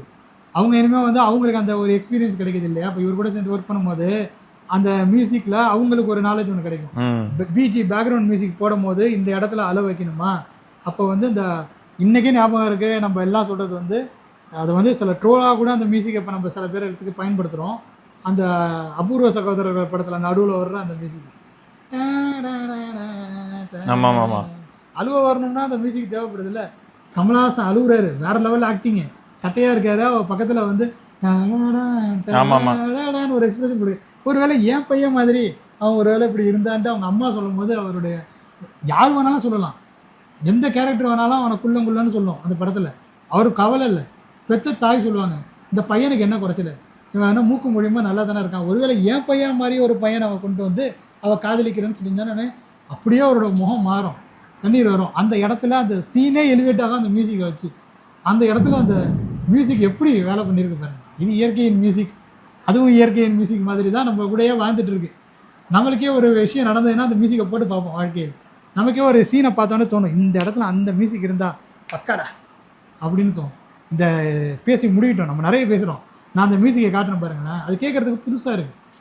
அந்த மியூசிக்கை நான் இன்ஸ்டாவில் போட்டப்போ எனக்கு அதை முதல் தடவை கேட்கும்போது எனக்கு புதுசாக இருந்தது. ஆனால் அது பழைய பாட்டுன்னு தெரியுது, ஆனால் அதில் ஏதோ ஒரு ஃபைன் டியூனிங் மட்டும் பண்ணியிருக்காரு. இந்த பாட்டும் பழைய பாட்டு தான், இந்த உன்னை நம்பி லெனின்னா ஏதோ ஒரு படம் வருதுன்னு நினைக்கிறேன், அந்த படத்தில் வர பாட்டு. அந்த பாட்டும் பழைய பாட்டோடைய ஒரு தழுவல் தான், இளையராஜா போட்ட பழைய பாட்டு தான் அது. ஆனால் அதில் ஏதோ சில விஷயங்களை மாடிஃபிகேஷன் பண்ணியிருக்கிறாரு, அது ஏதோ கொஞ்சம் வித்தியாசமாக தெரியுது. இடையில அந்த பழைய பாட்டோடைய அந்த இதுவும் வந்து தெரியுது. இது அதுவாக இருக்குமோ இதுவாக இருக்குமோ யோசிக்க வேண்டியது. அந்த பாட்டு நல்லா இருக்கு, என்னன்னு பார்ப்போம். 2 தடவை 3 தடவை கேட்டால் நல்லா இருக்கு. இன்னும் 10 தடவை கூட கேட்கலாம். ஒரு 100 தடவை கேட்டாலும் அந்த பாட்டில் வந்து நமக்கு வந்து அந்த இறைச்சல் கேட்க மாட்டேங்குது, டொம்மு டொம்முன்னு மண்டை வலி வர மாட்டேங்குது. கேட்டுட்டு நமக்குள்ளே வந்து மனசில் வந்து ஒரு காதல் வருது, ஒரு அனுபவம் வருது, ஒரு இனிமை வருது. பவர் ஹவுஸ் கேட்கலையா நீங்கள்? அட வாங்க, ஆளை விடுங்க, நான் ஆளை விடுங்க சாமி. பாட்டில் ஓப்பன் பண்ணி அப்படியே ஊற்றிட்டு பாவா பக்கம் பார்த்தானே, அதே தான், அதே இளையராஜா தான் போட்டிருக்கிறாரு. அதை ரீமிக்ஸ் பண்ணும்போது அதில் சில பேஸ் எல்லாம் கொஞ்சம் இன்க்ரீஸ் பண்ணி அது வேறு லெவலில் போட்டிருக்காங்க, கன்வெர்ட் பண்ணியிருக்காங்க. பட் அதான் சொல்கிறேன், அது ஒரு 4-5 பாட்டு அப்படி இருக்கட்டுங்க, ஒரு பாட்டு ஒரு மியூசிக் டைரக்டர் வந்து தனக்காக போடணுங்க, அவரை சேலஞ்சாக எடுத்துக்கிட்டு போடணும். இப்போ சாயா பயங்கர் இருக்காரா, அவருடைய கம்ஃபர்டபுள் ஜோனுன்னு ஒன்று இருக்குது. அவர் பண்ண ஆல்பம்லாம் எடுத்துக்கோங்க, எல்லா சாங்ஸும் வந்து கிட்டத்தட்ட ஒரே நம்பரில் இருக்கும்னு வச்சுங்களேன். அதில் அந்த முடிச்சு போன புள்ள அது வந்து ஹிட் ஆகுமான்னு கேட்டிங்கனாக்கா, அது அந்த டான்ஸு அது பாட்டு ஹிட்டாக நல்லா நடந்ததுனால மட்டும் அது வந்து ஹிட் ஆகலை. அது கேட்க தான் அந்த பாட்டு முடிஞ்சுது. அது அந்த ஹீரோயினை கரெக்டாக போட்டு அந்த கோல்டு கலர் ட்ரெஸ்ஸு போட்டு அது வந்து அந்த கட் பண்ணி அதை ஷார்ட்ஸாக போட்டு அது ட்ரெண்ட் ஆகி அதுக்கப்புறம் அந்த பாட்டு ஹிட் ஆகி அதுக்கப்புறம் அவர் பாட்டை நம்ம கேட்க ஆரம்பித்து அப்படி தான் வந்து அது வந்து முடிஞ்சு. ஆனால் இனிமேல் அவர் அந்த கம்ஃபர்டபுள் ஜோன்லேருந்து வெளியே வந்து கருப்பில் நல்லா போட்டிருக்காரு மியூசிக்கு. அவர் மற்ற படங்களை மற்ற இதுக்கு கம்பேர் பண்ணும்போது கருப்பில் நல்லா இருக்குது, நான் இல்லைன்னு சொல்லுவேன். ஆனால் ஒரு மெலடி போடணும், அவர் அந்த கம்ஃபர்ட் ஜோன்லேருந்து வெளியே வந்து ஒரு மெலடி அடிக்கணும். அனிருத் இதை ட்ரை பண்ணியிருக்காரு, நடுவில் ட்ரை பண்ணவும் செஞ்சுருக்கிறாரு, நானே பார்த்துருக்குறேன். அதனால அனிருத்தை வந்து அவர் டொம்மு டொம்முன்னு அடிக்கிறதே நிறுத்த மாட்டார், அதுவும் அடிப்பார். ஏன்னா இன்னைக்கு எல்லாரும் அதான் கேட்குறாங்க ப்ரோ. ஆனால் அவருக்காகவே அவர் கொஞ்சம் முயற்சி பண்ணுறாரு. அதான் இல்லை நிறைய பேர் அதை தான் லிசன் பண்ணுறாங்களா இந்த காலத்தில். ஆனால் அவர் தானே 3 படத்தில் வந்து அந்த கொலவெறி பாட்டும் இருக்குது, தனியாக தவிக்கின்ற துணை வேண்டாம்னு ஒரு பாட்டு இருக்குது. அது ஒரு பழைய பாட்டோட தருவல் தான், அது எந்த பாட்டுங்கிறது எனக்கு தெரியும். ஆனால் அதே பாட்டு மெலோடியாகவும் வருது, அது ஃபாஸ்ட் பீட்லேயும் வருது. அந்த மெலோடியும் அவர் வந்து ட்ரை பண்ணுறாரு. அதே பார்த்தா நீ பார்த்த விழிகள் அதில். ஸோ நல்லாவும் அவர் வந்து பண்ணியிருக்கிறாரு. இல்லை அது மாதிரி எதிர்நீச்சல்லையும் மெலோடி சாங்லாம் போட்டிருக்கிறாரு. இப்போ வந்து அவருக்கு ஒரு வழி இல்லாமல் டேரக்டர்ஸ் கேட்குறாங்க, சண்டை படமாக தான் வருது, பெரும்பாலும் கலவர படம் தான், அதுக்கு அந்த மியூசிக் தேவைப்படுது, கமர்ஷியலைஸ் ஆகிட்டாங்க. ஆனால் அவருக்காக அவர் ஒரு பாட்டு, ஒரு மெலோடி சாங், அதில் வந்து அவருடைய கம்ஃபர்ட் ஜோனை விட்டுட்டு அந்த சிங்கருக்கும் கம்ஃபர்ட் ஜோனை எடுத்துட்டு இந்த சிங்கரையும் பிடிச்சி இளையராஜா மாதிரியே இவங்களும் செஞ்சாங்கன்னு வச்சுங்க, நீங்கள் அந்த ரேஞ்சுக்கே போகாதீங்க. காப்பி அடிக்கிற மாதிரி ஆகிடும்னு நினைக்கிறாங்க ப்ரோ. இல்லையா, புதுசாக வருமே வேணாம். இன்னைக்கு வரைக்கும் நம்ம பாட்டை கேட்கறதுக்கு காரணம் தானே, வேரியேஷன் தானே. அதான் சொல்கிறேன், இறங்கி அப்படி இளையராஜா இன்னைக்கே எடுத்துகிட்டு வந்தாலும் நான் திரும்பியும் 80க்கு தான் போகிறேன். அது உண்மை தானேங்க. அது ஒன்ஸ் வந்துருச்சுன்னா வந்தது தான். 6600 இப்போ பண்ணாலும் எனக்கு அந்த 6600 அதுதாங்க நம்ம பேசுனதோடைய உள்ள அர்த்தமே ஸ்டார்டிங்லேருந்து அதுதான். அது இன்னைக்கு எல்லா வசதியும் இருக்கும்போது ஒரு கிரிக்கெட் பிளேயரை பற்றி நம்ம இங்கே பேசுனீங்க, இப்படி 6 அடிக்கிறான்னு சொல்லிட்டு ப்ராக்டிஸ் முறை சொன்னேனே, இந்த மெமரியிலே இருக்க மாட்டேங்குது. பட் பழைய காலத்தில் அவங்க செஞ்சு வச்சது ஒரு கேம்னா இப்படி தான் ஆடணும். ஒன் டே கிரிக்கெட் வந்துட்டு, ஒன் டே கிரிக்கெட் வந்த பிறகு ஸ்ட்ரைக் ரேட் 90% வச்சு ஆடணுங்கிறது அவங்க பீரியடில் யார் செஞ்சாங்கன்னா அது விவி ரிச்சர்ட்ஸு, அது மாதிரி ஒரு கிரேக் சேப்பல் இருக்கார். கிரேக் சேப்பல் வந்து ஒன் ஆஃப் த காம்படிட்டர், இயர்லியாக ரிட்டையர் ஆகிட்டார். அவர் இந்தியாவுக்கும் கோச்சாக இருந்தார். அவர் வந்து பவுலரும் கூட பேட்ஸ்மேனும் கூட. விவி ரிச்சர்ட்ஸ் வந்து 90s வரைக்கும் இருந்தார், 90s ஸ்டார்டிங் வரைக்கும் இருந்தார். 92லலாம் அவர் விளையாடல. அவர் இருந்த வரைக்கும் இஸ் த சாம்பியன். ஸ்ட்ரைக் ரேட்டை வந்து அவர் வந்து மெயின்டைன் பண்ணிகிட்டே இருப்பார், அபோவ் 90. அடுத்து வர்ற தலைமுறையில் 100 மெயின்டைன் பண்ண வேண்டிய தேவை இருந்தது. அவங்க வந்து ஸ்டார்டிங் ஸ்டேஜில் மெயின்டைன் பண்ணிட்டு இருந்தாலும் அதுக்கப்புறம் கிரிக்கெட்டு சேஞ்ச் ஆகிட்டு அதுக்கு தகுந்த மாதிரி இவங்களாம் எவால்வ் ஆகிட்டாங்க, அதிகமான ரன் ஸ்கோர் பண்ண ஆரம்பிச்சிட்டாங்க. ஸோ கிரிக்கெட்டில் எப்படியோ அதே மாதிரி தான் அந்த சாங்குக்கெலாம் இன்ஸ்பிரேஷன் எங்கேருந்து வந்துச்சு? நான் கேட்டேன்ல, சச்சினோட கேமுக்கு இன்ஸ்பிரேஷன் எங்கேருந்து வந்துச்சு? கவாஸ்கர் மாதிரி அவரோட ஸ்டைல் இருந்திருக்கலாம். அஃப்கோர்ஸ் கவாஸ்கர் மாதிரி அவர் நிற்கிறாரு ஸ்டார்டிங் ஸ்டேஜில், இப்படி இடிப்பில் கையை வச்சுட்டு இப்படி பேட்டை பிடிச்சி நின்னார், அது கவாஸ்கரோட ஸ்டைல் தான். ஆனால் அவர் விளையாட்ட கேம் வந்து கவாஸ்கர் பேட்டர்ன் கிடையாது. தூக்கி அடிக்கிறது, அந்த பால்ஸை வந்து ரன்ஸை வந்து ஸ்கோர் பண்ணுறது, சிங்கிள்ஸ் எடுத்துகிட்டு நான் ஸ்ட்ரைக்குக்கு போகிறது, இது வந்து ஒரு West Indian style of cricket தான். அதையும் அவர் உள்ளே பொறுத்துக்கிட்டார். வேறு நாட்டில் இருக்கிற கிரிக்கெட்டர்ஸோட ஸ்டைலையும் அவர் வந்து உள்ளே வந்து. ஸோ அதனால தான் இஸ் அ கிரேட் பேட்ஸ்மேன் அப்படிங்கிற மாதிரி நான் வந்து பார்க்குறேன். நான் பார்க்குற வரைக்கும் பார்க்குறேன், is the god of the cricket அப்படிங்கிற மாதிரி உலகமே அதை ஒத்துக்குது. இன்றைக்கி வரைக்கும் அதை வந்து ஒத்துட்டு தான் இருக்கிறாங்க. அது மாதிரி இளையராஜாவுக்கு இன்ஸ்பிரேஷன் இங்கேருந்து வந்துச்சு, அதுதான் நான் கேட்குறேன். இப்போ அதுக்கு முன்னாடி இருந்தது வந்து ஒரு 2 பிட்டு தானே. இப்போ எம்எஸ் விஸ்வநாதன் இருக்காருன்னா அவர் நான் குறைச்சி சொல்ல, ஃபேன்டாஸ்டிக்கான மியூசிக் டைரக்டர். இளையராஜாவுக்கே பிடிச்ச பாட்டு வந்து மாலை பொழுதின் மயக்கத்திலே நான் மயங்கி விட்டேன் தோழிங்கிற பாட்டு இருக்குல்ல, அதுதான் இளையராஜாவோட ஃபேவரட் சாங். அது அவரே சொல்லுவார். அந்த பாட்டை அண்ணா வந்து இது பண்ணப்ப நான் 4 முழுக்க கேட்டுகிட்டே உட்காந்துருப்பேன்னு இளையராஜா பேட்டியில் சொல்லுவார். அப்போ ஒரு எக்ஸ்பர்ட்டே கவர் அளவுக்கு ஒரு மியூசிக் பண்ணுவார் எம்எஸ் விஸ்வநாதன். ஆனால் அந்த ஸ்டைல் ஆஃப் மியூசிக் வேறு மாதிரி இருந்தது. அப்போ ஹிந்தி பாடல்கள் வந்து வேறு மாதிரி இருந்தது. இளையராஜா அதுலேருந்து முற்றிலும் மாறுபட்ட ஒரு இசையை வந்து வழங்கினார் இல்லையா, அந்த சவுண்டே வந்து மாற்றிட்டார்ல. நாட்டுப்புற இசையிலேயே அந்த கிளாரிட்டியை, அந்த பேஸு, அந்த ஃபஸ்ட்டு படத்துலேயே வேணாலும் பாருங்கள், அந்த பேஸ் டிஃப்ரெண்ட்டாக இருக்கும், டின் டின் டின் டின் டின் அடிச்சிருப்பாரு. அந்த மாதிரியான விஷயங்களை சொல்கிறோம், வேரியேஷன்ஸ் இருக்குது. இல்லை அவ்வளோ பேசிட்டோம், நிறைய பேசி. இல்லை இதெல்லாம் நல்ல விஷயம்தான். அதனால அதுதான் உங்களுக்கு பிடிக்கணும். ஏன்னா அதுக்கு வந்து தொடக்கம் இல்லை, அதுக்கு முன்னாடி நீங்கள் அந்த மாதிரி கேட்டதில்லை. அதனால இளையராஜானா உங்களுக்கு அதுதான் நினைவு வரும். 90 வரைக்கும் தான் ப்ரோ வருது. அந்த சொல்லப்போனால் 2000 தொடருக்கு முன்னாடி அவ்வளோதான். 90ஸ்லேயே ஒரு பயங்கரமான பாட்டெலாம் போட்டு 90ஸ்ல சிறந்த பாடல்கள், அந்த 10 வருஷத்தில் சிறந்த பாடல்கள்னு தேர்ந்தெடுக்கும் போது இளையராஜா மியூசிக் போட்ட பாட்டு தான் ஒன்று வந்தது. ஏஆர் ரஹ்மான் அப்போ கேரியர் பீக்கில் இருக்கார். இளையராஜா வந்து ஃபீல்ட் அவுட் ஆகிற ரேஞ்சில் தான் இருந்தார். ஆனால் தாலாட்ட வருவாளாங்கிறது அவர் போட்ட பாட்டு தானே, இன்றைக்கி சிஎம் நடித்தது தானே. அதுதான் வந்து அந்த 10 வருஷத்தில் 2000 வரும்பொழுது மக்கள்கிட்ட கணக்கெடுப்பு நடத்துகிறாங்க. இந்த 90களில் சிறந்த பாட்டு இது டிவி சேனல்ஸ் நடந்தது. ஒரு மாதிரி வந்து இந்த ஜேம்ஸ் வந்து நடத்தின ப்ரோக்ராம்லேயே இப்போ சமீபத்தில் வந்த பாட்டில் சிறந்த பாடல் எதுன்னு நீங்கள் நினைக்கிறீங்கன்னு சொல்லி 2000 எடுக்கிறாங்க. அந்த 2000க்குள்ளே எவ்வளவோ பாட்டு வந்துச்சு. ரோஜா படமும் வந்துருக்குது, அதெல்லாம் கேட்டு மக்கள் பழகிட்டாங்க. அதுக்கப்புறமும் அவங்க சொல்கிறது வந்து தாலாட்ட வருவாள பாட்டு. ரோஜா படம் வந்து 2 மாதம் கழிச்சு இன்னொரு படம் வந்துச்சு. இன்றைக்கி வரைக்கும் அந்த பாட்டும் சரி அந்த படமும் சரி சினிஃபீல்டோடைய லெஜெண்டரி ஒரு விஷயம்தான். பலருக்கு அது வந்து ஒரு எடுத்துக்காட்டு. இப்போ வெற்றிமாறன்ட்ட கேட்டிங்கனாக்கா அந்த படத்தை சொல்லாமல் இருக்க மாட்டார். தேவர் மகன் தான். தேவர் மகனுக்கும் ரோஜாவுக்கும் இடையில 2 மாதம் தான் கேட்போம். தேவர் மகன் படமும் நேஷனல் அவார்டு கிளைம் ஆனிச்சு அந்த பாட்டுக்கு. பட் பாலு மகேந்திரா வந்து ஏஆர் ரஹ்மானை தான் சூஸ் பண்ணாருன்னு சொல்லுவாங்க. ஏன்னா இளையராஜாவுக்கு இந்த அவார்டு பெருசு இல்லை. ஏஆர் ரஹ்மான் முதல் முறையாக வந்து இந்த மாதிரி ஒரு மியூசிக்கை போட்டிருக்காரு. இப்பேற்பட்ட ஒரு லெஜெண்டையே மாற்றி விட்டுருக்காரு. அதாவது அது காம்படிஷன் கொடுக்குற அளவுக்கு ஒரு மியூசிக்கை வந்து தனித்துவமாக கொடுத்துருக்குறாரு. அந்த நாய்ஸை எடுத்து தன்னுடைய பாணியில் ஒரு இசையை அவர் வந்து உருவாக்கி கொடுத்துருக்குறாரு. அப்படின்னு சொல்லிட்டு அவர் வந்து ரஹ்மானுக்கு ஓட்டு போட்டார் அப்படிங்கிற மாதிரி சொல்லுவாங்க. அந்த நேஷ்னல் அவார்டு காம்படிஷனில் அந்த வருஷம் முதல் படத்துலேயே அவார்டு வாங்கினார் ஏஆர் ரஹ்மான் சின்ன வயசுலேயே. அதுக்கப்புறம் அவர் எவ்வளவோ நல்ல பாடல்கள் கொடுத்தாரு. அஞ்சலி படத்தை அந்த அஞ்சலி பாட்டு இருக்குல்ல, டூயட் படத்தில் அவர் வந்து கொடுத்தாரு மியூசிக் டைரக்டர். அவர் பயங்கரமாக எவ்வளோ பண்ணார். அவர் பீக்கு போயிட்டார். அதுக்கப்புறம் ஏஆர் ரஹ்மான் போகிறது தான் மியூசிக். சிக்கு புக்கு ரயில் ஃபேமஸ் ஆகுது. ஜென்டில்மேனில் ஒட்டகத்தை கட்டிக்கலாம் ஒரு பாட்டானா இப்போ என்ன கேட்க சொன்னீங்கன்னா நான் கடுப்பாகும் உண்மையிலே அந்த பாட்டு. ஆனால் சில விஷயங்கள் அதுலேயும் பிடிக்கும். கண்ணே என் முன்னே கடலும் துள்ளாது நெஸ்டில் பாருல, அதெல்லாம் நல்லாயிருக்கும். இருந்தாலும் அது என்ன பாட்டு? அது என்ன ஒட்டகத்தை கட்டிக்கோ, அவன் உயரமாக இருக்கானா ஒட்டை கட்டிக்கோ, இல்லை ஒட்டகத்தை கட்டிக்கோ, ஏதோ ஒன்று நினச்சிங்கன்னா அது என்ன அது அப்படிங்கிற மாதிரிலாம் நமக்கு வந்து தோணும். இப்போ அந்த மியூசிக்காக அந்தளவுக்கு நம்மளுக்கு இப்போ எனக்கு அந்தளவுக்கு ஈடுபடுறது.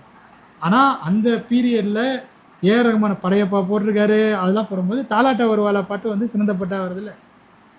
அப்போ இருக்கிறவங்களே தேர்ந்தெடுத்தாங்க அந்த இருந்த தலைமுறை. அப்போ வருஷத்தில் அவர் வந்து 90ஸ்லேயும் நிறைய நல்ல பாட்டெலாம் வந்து போட்டிருந்தார். சில பாட்டு சத்யன் நடித்த படத்துலேயும் நல்ல பாட்டெலாம் வந்துருக்கும். சத்யன் காமெடி ஆக்டர் இருக்கார் இல்லையா, அவர் ஹீரோவாக நடிச்சிருக்காரு 2-3 படத்தில். சோலட்சுமி கூட நடிச்சிருப்பார் ஹீரோவாக. அந்த படத்தில் பாட்டு எல்லாமே நல்லாயிருக்கும். சத்யராஜ் நடிச்சிருப்பாரு நிறைய படம். சத்யராஜ் மணிவண்ணனும் சேர்ந்து நடிச்சிருப்பாரு. அந்த படத்தில் பாட்டு எல்லாம் நல்லாயிருக்கும். படம் ஃபெயிலியர் ஆகிடும். அது மாதிரி இளையராஜா கடவுள்னு ஒரு படத்தில் மியூசிக் போட்டிருப்பாரு. அந்த படத்தில் வந்து பார்த்தீங்கன்னாக்கா பாட்டு நல்லாயிருக்கும். படத்துடைய ஐடியாலஜி அந்த இதெல்லாம் வந்து மக்கள்கிட்ட போய் சேராமல் இருக்கலாம். அவர் வந்து ஃபுல்லாக பெரியார் அது வேலு பிரபாகரன் ஒருத்தர் டைரக்ட் பண்ண படம். அவர் வந்து பெரியாரிஸ்ட். ஸோ அந்த மாதிரியே கான்செப்ட் எடுத்துகிட்டு போயிருப்பார். கடவுள் இல்லை அப்படிங்கிற மாதிரியான வசனங்கள் அந்த படத்தில் அதிகமாக இருக்கும். அதனால அது இதாக இருக்கலாம். பட் அந்த படத்துக்கு இவர் மியூசிக் போட்டிருப்பார். அந்த பாட்டு நல்லாயிருக்கும். அப்போ பாடல்களில் வந்து அவர் வந்து எல்லா காலத்துலேயும் ஈட்டு கொடுத்துட்டார். 90ஸ்லேயும் தான். 90ஸ்ல தேவதை படம் 90ஸ்ல வந்த படம் தான். தளபதி படம் 90ஸ்ல வந்த படம் தான். மறக்க முடியுமா அதெல்லாம்? சுந்தரி கண்ணால் ஒரு பேச்சு பாட்டெல்லாம் நீங்கள் மறக்க முடியுமா? இப்போ 90ஸோட எண்ட்லேயும் போட்டிருக்காரு. இப்போ காதலுக்கு முன்னாடியே 97 98 வந்த படம் அப்பையும் போட்டார். 99 வந்து பிரபுதேவா நடித்த ஏதோ ஒரு படம் வருது. அதில் டூயட்டா அந்த படம் பேர் எனக்கு சரியாக இதில் மியூசிக் சம்மந்தப்பட்ட பேர் தான் வரும். அதில் தவிக்கிறேன் காதல் நாரோன்னு ஒரு பாட்டு ஒன்று இருக்கும். அதுவும் அவர் போட்ட பாட்டு தான். ஆமாம் டைம் அந்த படம். அந்த மாதிரி வந்து ஒரு 10 வருஷத்துலேயே அவர் ஏதாவது ஒரு பாட்டை போட்டுருவார். 2010 பார்த்தாலும் அதில் ஏதாவது ஒரு மியூசிக்கை போட்டு வச்சுருப்பார். நம்ம வந்து அது இளையராஜா பாடல்னே நமக்கே தெரியாது. கடைசியில் நோண்டி எடுத்து பார்த்தா இளையராஜா மியூசிக்கை போட்டுருப்பாரு. அந்த மாதிரி அவர்கிட்ட வந்து காலத்துக்கு தகுந்த மாதிரி தன்னை மாற்றிக்கக்கூடிய திறனும் இருக்குது. அதே சமயத்தில் தன்னை விற்று தன்னை முழுமையாக மாற்றிக்காத திறனும் இருக்குது. இல்லை அதுவும் ஒரிஜினாலிட்டி போய்டும் ப்ரோ. ஆமாம். அந்த ஸ்டைலை அப்படியே பேஸாக வச்சுக்கிட்டு அவர் மியூசிக் போட்டுட்ருக்காரு. இப்போ இந்த பாட்டிலேயே பழைய பாட்டு அந்த ஸ்டைலும் இருக்குது. அதை மாடர்னைஸ் பண்ணியிருக்காரு. ஆனால் காதுக்கு பிரச்சனை இல்லாத அளவுக்கு மாடர்னைஸ் பண்ணியிருக்காரு. டொம்முன்னு கொட்டணுமான்ட்டு அந்த பாட்டில் அவர் கொட்டலை. இதே மாதிரி டொம்முன்னு கொட்டி கூட அதில் இன்னொரு பாட்டு இருக்கலாம். அது நமக்கு தெரியாது. இப்போ 2000 to 2010 வரும்போது அதில் இன்னொரு லெஜெண்டரி படத்தை கூட நம்ம சொல்லலாம். விருமாண்டியில் இருக்கிற பாட்டு எவ்வளோ பெரிய ஹிட் ஆனிச்சு. எல்லாமே செம ஹிட் ப்ரோ. அதில் இத்தனைக்கும் வேறு மாதிரி அடிச்சிருப்பாரு.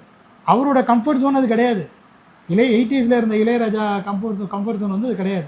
மணிரத்னத்துடைய ஃபர்ஸ்ட் படம் நினைக்கிறேன். அந்த கன்னடத்தில் ஒரு பாட்டு ஒன்று பாடிருப்பாரு. நகுமோ நயனான்னு ஒரு பாட்டு ஒன்று. அந்த மியூசிக் இன்றைக்கும் ஒரு ஐகானிக் மியூசிக் தானே. அதுக்கப்புறம் அதை வச்சு தமிழ்லேயும் பாட்டு வந்துச்சு. அது மாதிரி அவரோட கம்ஃபர்ட் ஜோனுங்கிறது மெலோடியாக இருக்கலாம். அதுலேருந்து மாறி ஏதாவது ஒன்று பண்ணுவார். காதலுக்கு மரியாதையில் அது வந்து எக்ஸாக்ட் மெலோடின்னு கிடையாது. அதில் வந்து ஒரு பேஸ் இருக்கும் அந்த சாங்கில். தாலாட்டு வருவாளா ட்ரம்ஸ் யூஸ் பண்ணியிருப்பாரு, வேறு இன்ஸ்ட்ருமெண்ட்ஸ் யூஸ் பண்ணியிருப்பாரு, டிஃப்ரெண்ட்டாக கொடுத்துருப்பாரு. அதில் கூட எல்லா பாட்டிலையும் ஏதோ ஒரு டிஃப்ரென்ஸை கொடுத்துருப்பாரு. அது மாதிரி விருமாண்டி படம்னு வரும்போது அது ஒரு கிராமத்து படம். அதில் வந்து அவர் வந்து கிழக்கே போகும் ரயில் அடித்த மாதிரி மியூசிக் அடிக்கல. அங்கே வந்து அப்படியே மாற்றிட்டார். அதுக்கு அந்த தலைமுறைக்கு எது பிடிக்குமோ 2000 அந்த ஒரு கிராமத்து படம் வருது. அப்போ கிராமத்து மியூசிக்னாக்கா அவர் வந்து அந்த மியூசிக்கே கொடுத்துருக்கலாம் இல்லையா. அந்த வேதம் புதிது படத்தில் போட்ட மாதிரியான மியூசிக்கை கொடுத்துருக்கலாம். அது சூப்பர் மியூசிக்கு. அதையே கூட அவர் கண்டினியூ பண்ணியிருக்கலாம். அது கண்ணுக்குள் 100 நிலவா அந்த மாதிரி பாட்டு போட்டிருக்கலாம். ஆனால் அந்த மாதிரி போடல. ஒன்று வீடன்னு ஒரு பாட்டு ஒன்று. அது இல்லாமல் அந்த விருமாண்டி பாட்டு அந்த ஜல்லிக்கட்டு நடக்கும்போது இருக்கிற மியூசிக்கு அதெல்லாம் ஐகானிக் தானே. அப்போ அவர் வந்து நமக்கே தெரியல. அது நம்மளே வந்து இது இளையராஜா அந்த பீரியடில் இல்லை அப்படிங்கிற மாதிரி நினச்சிட்டு இருக்கோம். பட் ஆனால் இளையராஜா என்னன்னாக்கா அங்கே ஒரு ஐகானிக்கான ஒரு மூவியை போட்டு வச்சிருக்கிறாரு. இதை பார்க்கும்போது எனக்கு தெரியுது 2010 2020 அதில் ஏதாவது ஒன்று பண்ணியிருப்பாரு. இப்போ நம்ம யோசித்து கண்டுபிடிக்கும் போது ஏதாவது ஒரு பாட்டில் அவருடைய கம்ஃபர்ட் ஜோனை விட்டு வெளியே வந்து ஏதாவது நடிச்சிருக்கிறாரு. அதில் தான் எனக்கு ஆச்சரியமாக இருக்குங்கிறது. ஆனாலும் அந்த யூனிக்னஸ் மெயின்டைன் ஆகுது. ஆமாம், அந்த யூனிக்னஸ் மெயின்டைன் ஆகுது. அவருடைய கம்ஃபர்ட் ஜோன்லேயே அவர் இருக்க மாட்டேங்கிறாரு. அடுத்தடுத்த லெவலுக்கு அவர் வந்து மூவ் ஆகிட்டே இருக்கிறாரு. ஆனால் அதே சமயத்தில் அந்த இதை முழுசாக கெடுத்துட மாட்டேறாரு. அவருடைய அந்த லெகசியை முழுசாக கெடுத்துட மாட்டேங்கிறாரு. கரெக்ட். அது 80 வயசில் வந்து எல்லாருக்கும் மூளை சரியாக எப்படி இந்த இடத்துல அந்த மியூசிக் டைரக்டராக அவருடைய பிரெயின் வந்து எவ்வளோ ஷார்ப்பாக இருக்குங்கிறத நினைக்கும் போது எனக்கு ரொம்ப ஆச்சரியமாக இருக்குது. எல்லாரும் அதுதான் ப்ரோ சொல்கிறாங்க. 8 இயர்ஸில் இந்த உண்மையிலே இந்த ஷார்ப்னஸ் வந்து ஒரு ஃபீல்டில் இருக்கிறது ரொம்ப அதிகம். வெளியே வந்து பேசுகிறாங்க, பேசும்போது வார்த்தைகள் வந்து தடிக்கிறது இது எல்லாமே வந்து இருக்கும். ஒரு வயசுக்கு அப்புறம் வந்து வரும். அது வரலனா தான் ஆச்சரியம். இது வந்து எல்லா நபர்களுக்கும் வந்துச்சு. எம்எஸ் விஸ்வநாதனும் கடைசி காலத்தில் வந்து பேசும்போது எஸ்பிபி எம்எஸ் விஸ்வநாதனும் ஒரு ஸ்டேஜில் வந்து பேசுகிறாங்க. அப்போ உங்களுக்குலாம் நல்ல வாய்ப்பு கிடச்சிட்டுனாக்கா சோம்பேறி ஆகிடும் அப்படிங்கிற மாதிரி பேசிட்டாரு. டக்குன்னு ராஜ் டிவியிலே நம்ம ஒரு ப்ரோக்ராம் நடக்குது. அதில் வந்து அது சொல்லிட்டு கட் பண்ணிட்டாங்க இந்த இதெல்லாம். அப்போ எஸ்பிபி சொன்னார், இல்லை ஏன் நம்ம காலத்தில் இது இல்லை, இவங்களுக்கு அது கிடைக்கிது, இதை அவங்க பயன்படுத்தணும் அப்படிங்கிற மாதிரி எஸ்பிபி உள்ள வந்து அதை வந்து இது பண்ணார். பட் அந்த பாயிண்ட் ஆஃப் வியூவில் அவர் பேசுனது கரெக்ட். அவர் ரொம்ப கஷ்டப்பட்டார். எம்எஸ் விஸ்வநாதன் ரொம்ப கஷ்டப்பட்டு வந்திருக்கலாம் அந்த பீரியடில். ஹார்மோனியை போட்டு எடுத்துக்கிட்டு அவர் கஷ்டப்பட்டுருக்காங்க. இளையராஜாவும் கஷ்டப்பட்டுருக்காரு. பட் இளையராஜா வந்து அந்த கம்ஃபர்ட் ஜோனை மாற்றி அந்த வயசானப்போ வர்ற அந்த வார்த்தைகளை விடுங்க. அவர் ஏருக்கு வேறாக பேசுகிறாரு, சில நேரங்களில் அதை புரிஞ்சிக்காமல் பேசுகிறாரு. ஓகே, நான் ஒத்துக்கிறேன். இளையராஜாவோட பேச்சில் நான் வந்து மாற்றுக்கருத்து வாங்கிக்கிறேன். அஸ் எ கேரக்டராக அவர் எல்லாத்துலேயும் கொண்டாடணும்னு எனக்கு அவசியம் கிடையாது. ஆனால் மியூசிக்கில் அவரோட ஷார்ப்னஸ் வந்து இன்றைக்கே எனக்கு வந்து ரொம்ப ஆச்சரியமாக தான் இருக்குது.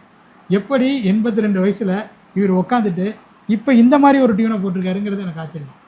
நான் கேட்ட மாதிரியான ஒரு மியூசிக்கை எடுத்து நான் இன்ஸ்டாகிராமில் போடுற ஒரு மியூசிக்கை தூக்கி அவர் இப்படி போட்டாருங்கிறது எனக்கு ஆச்சரியமாக இருக்குது. இன்னும் அவர் போட்டார், இன்னும் இவர் பண்ணிட்டு இருந்தார். இந்த மாதிரி யங் டைரக்டர்ஸ்குள்ளே வரும்போது அவங்க இவர்கிட்டருந்து லேர்ன் பண்ணுறாங்க இல்லையா, அதை வந்து வேறு புது டைரக்டர்ஸ்கிட்ட இம்ப்ளிமெண்ட் பண்ண ட்ரை பண்ணுவாங்க. அப்போ தமிழ் சினிமாவோட புகழ் வந்து வேறு லெவலுக்கு போகும். அதாவது மேற்கத்திய இசையை நம்ம அடித்து நம்ம டெவலப் ஆகணுங்கிற அவசியம் கிடையாது.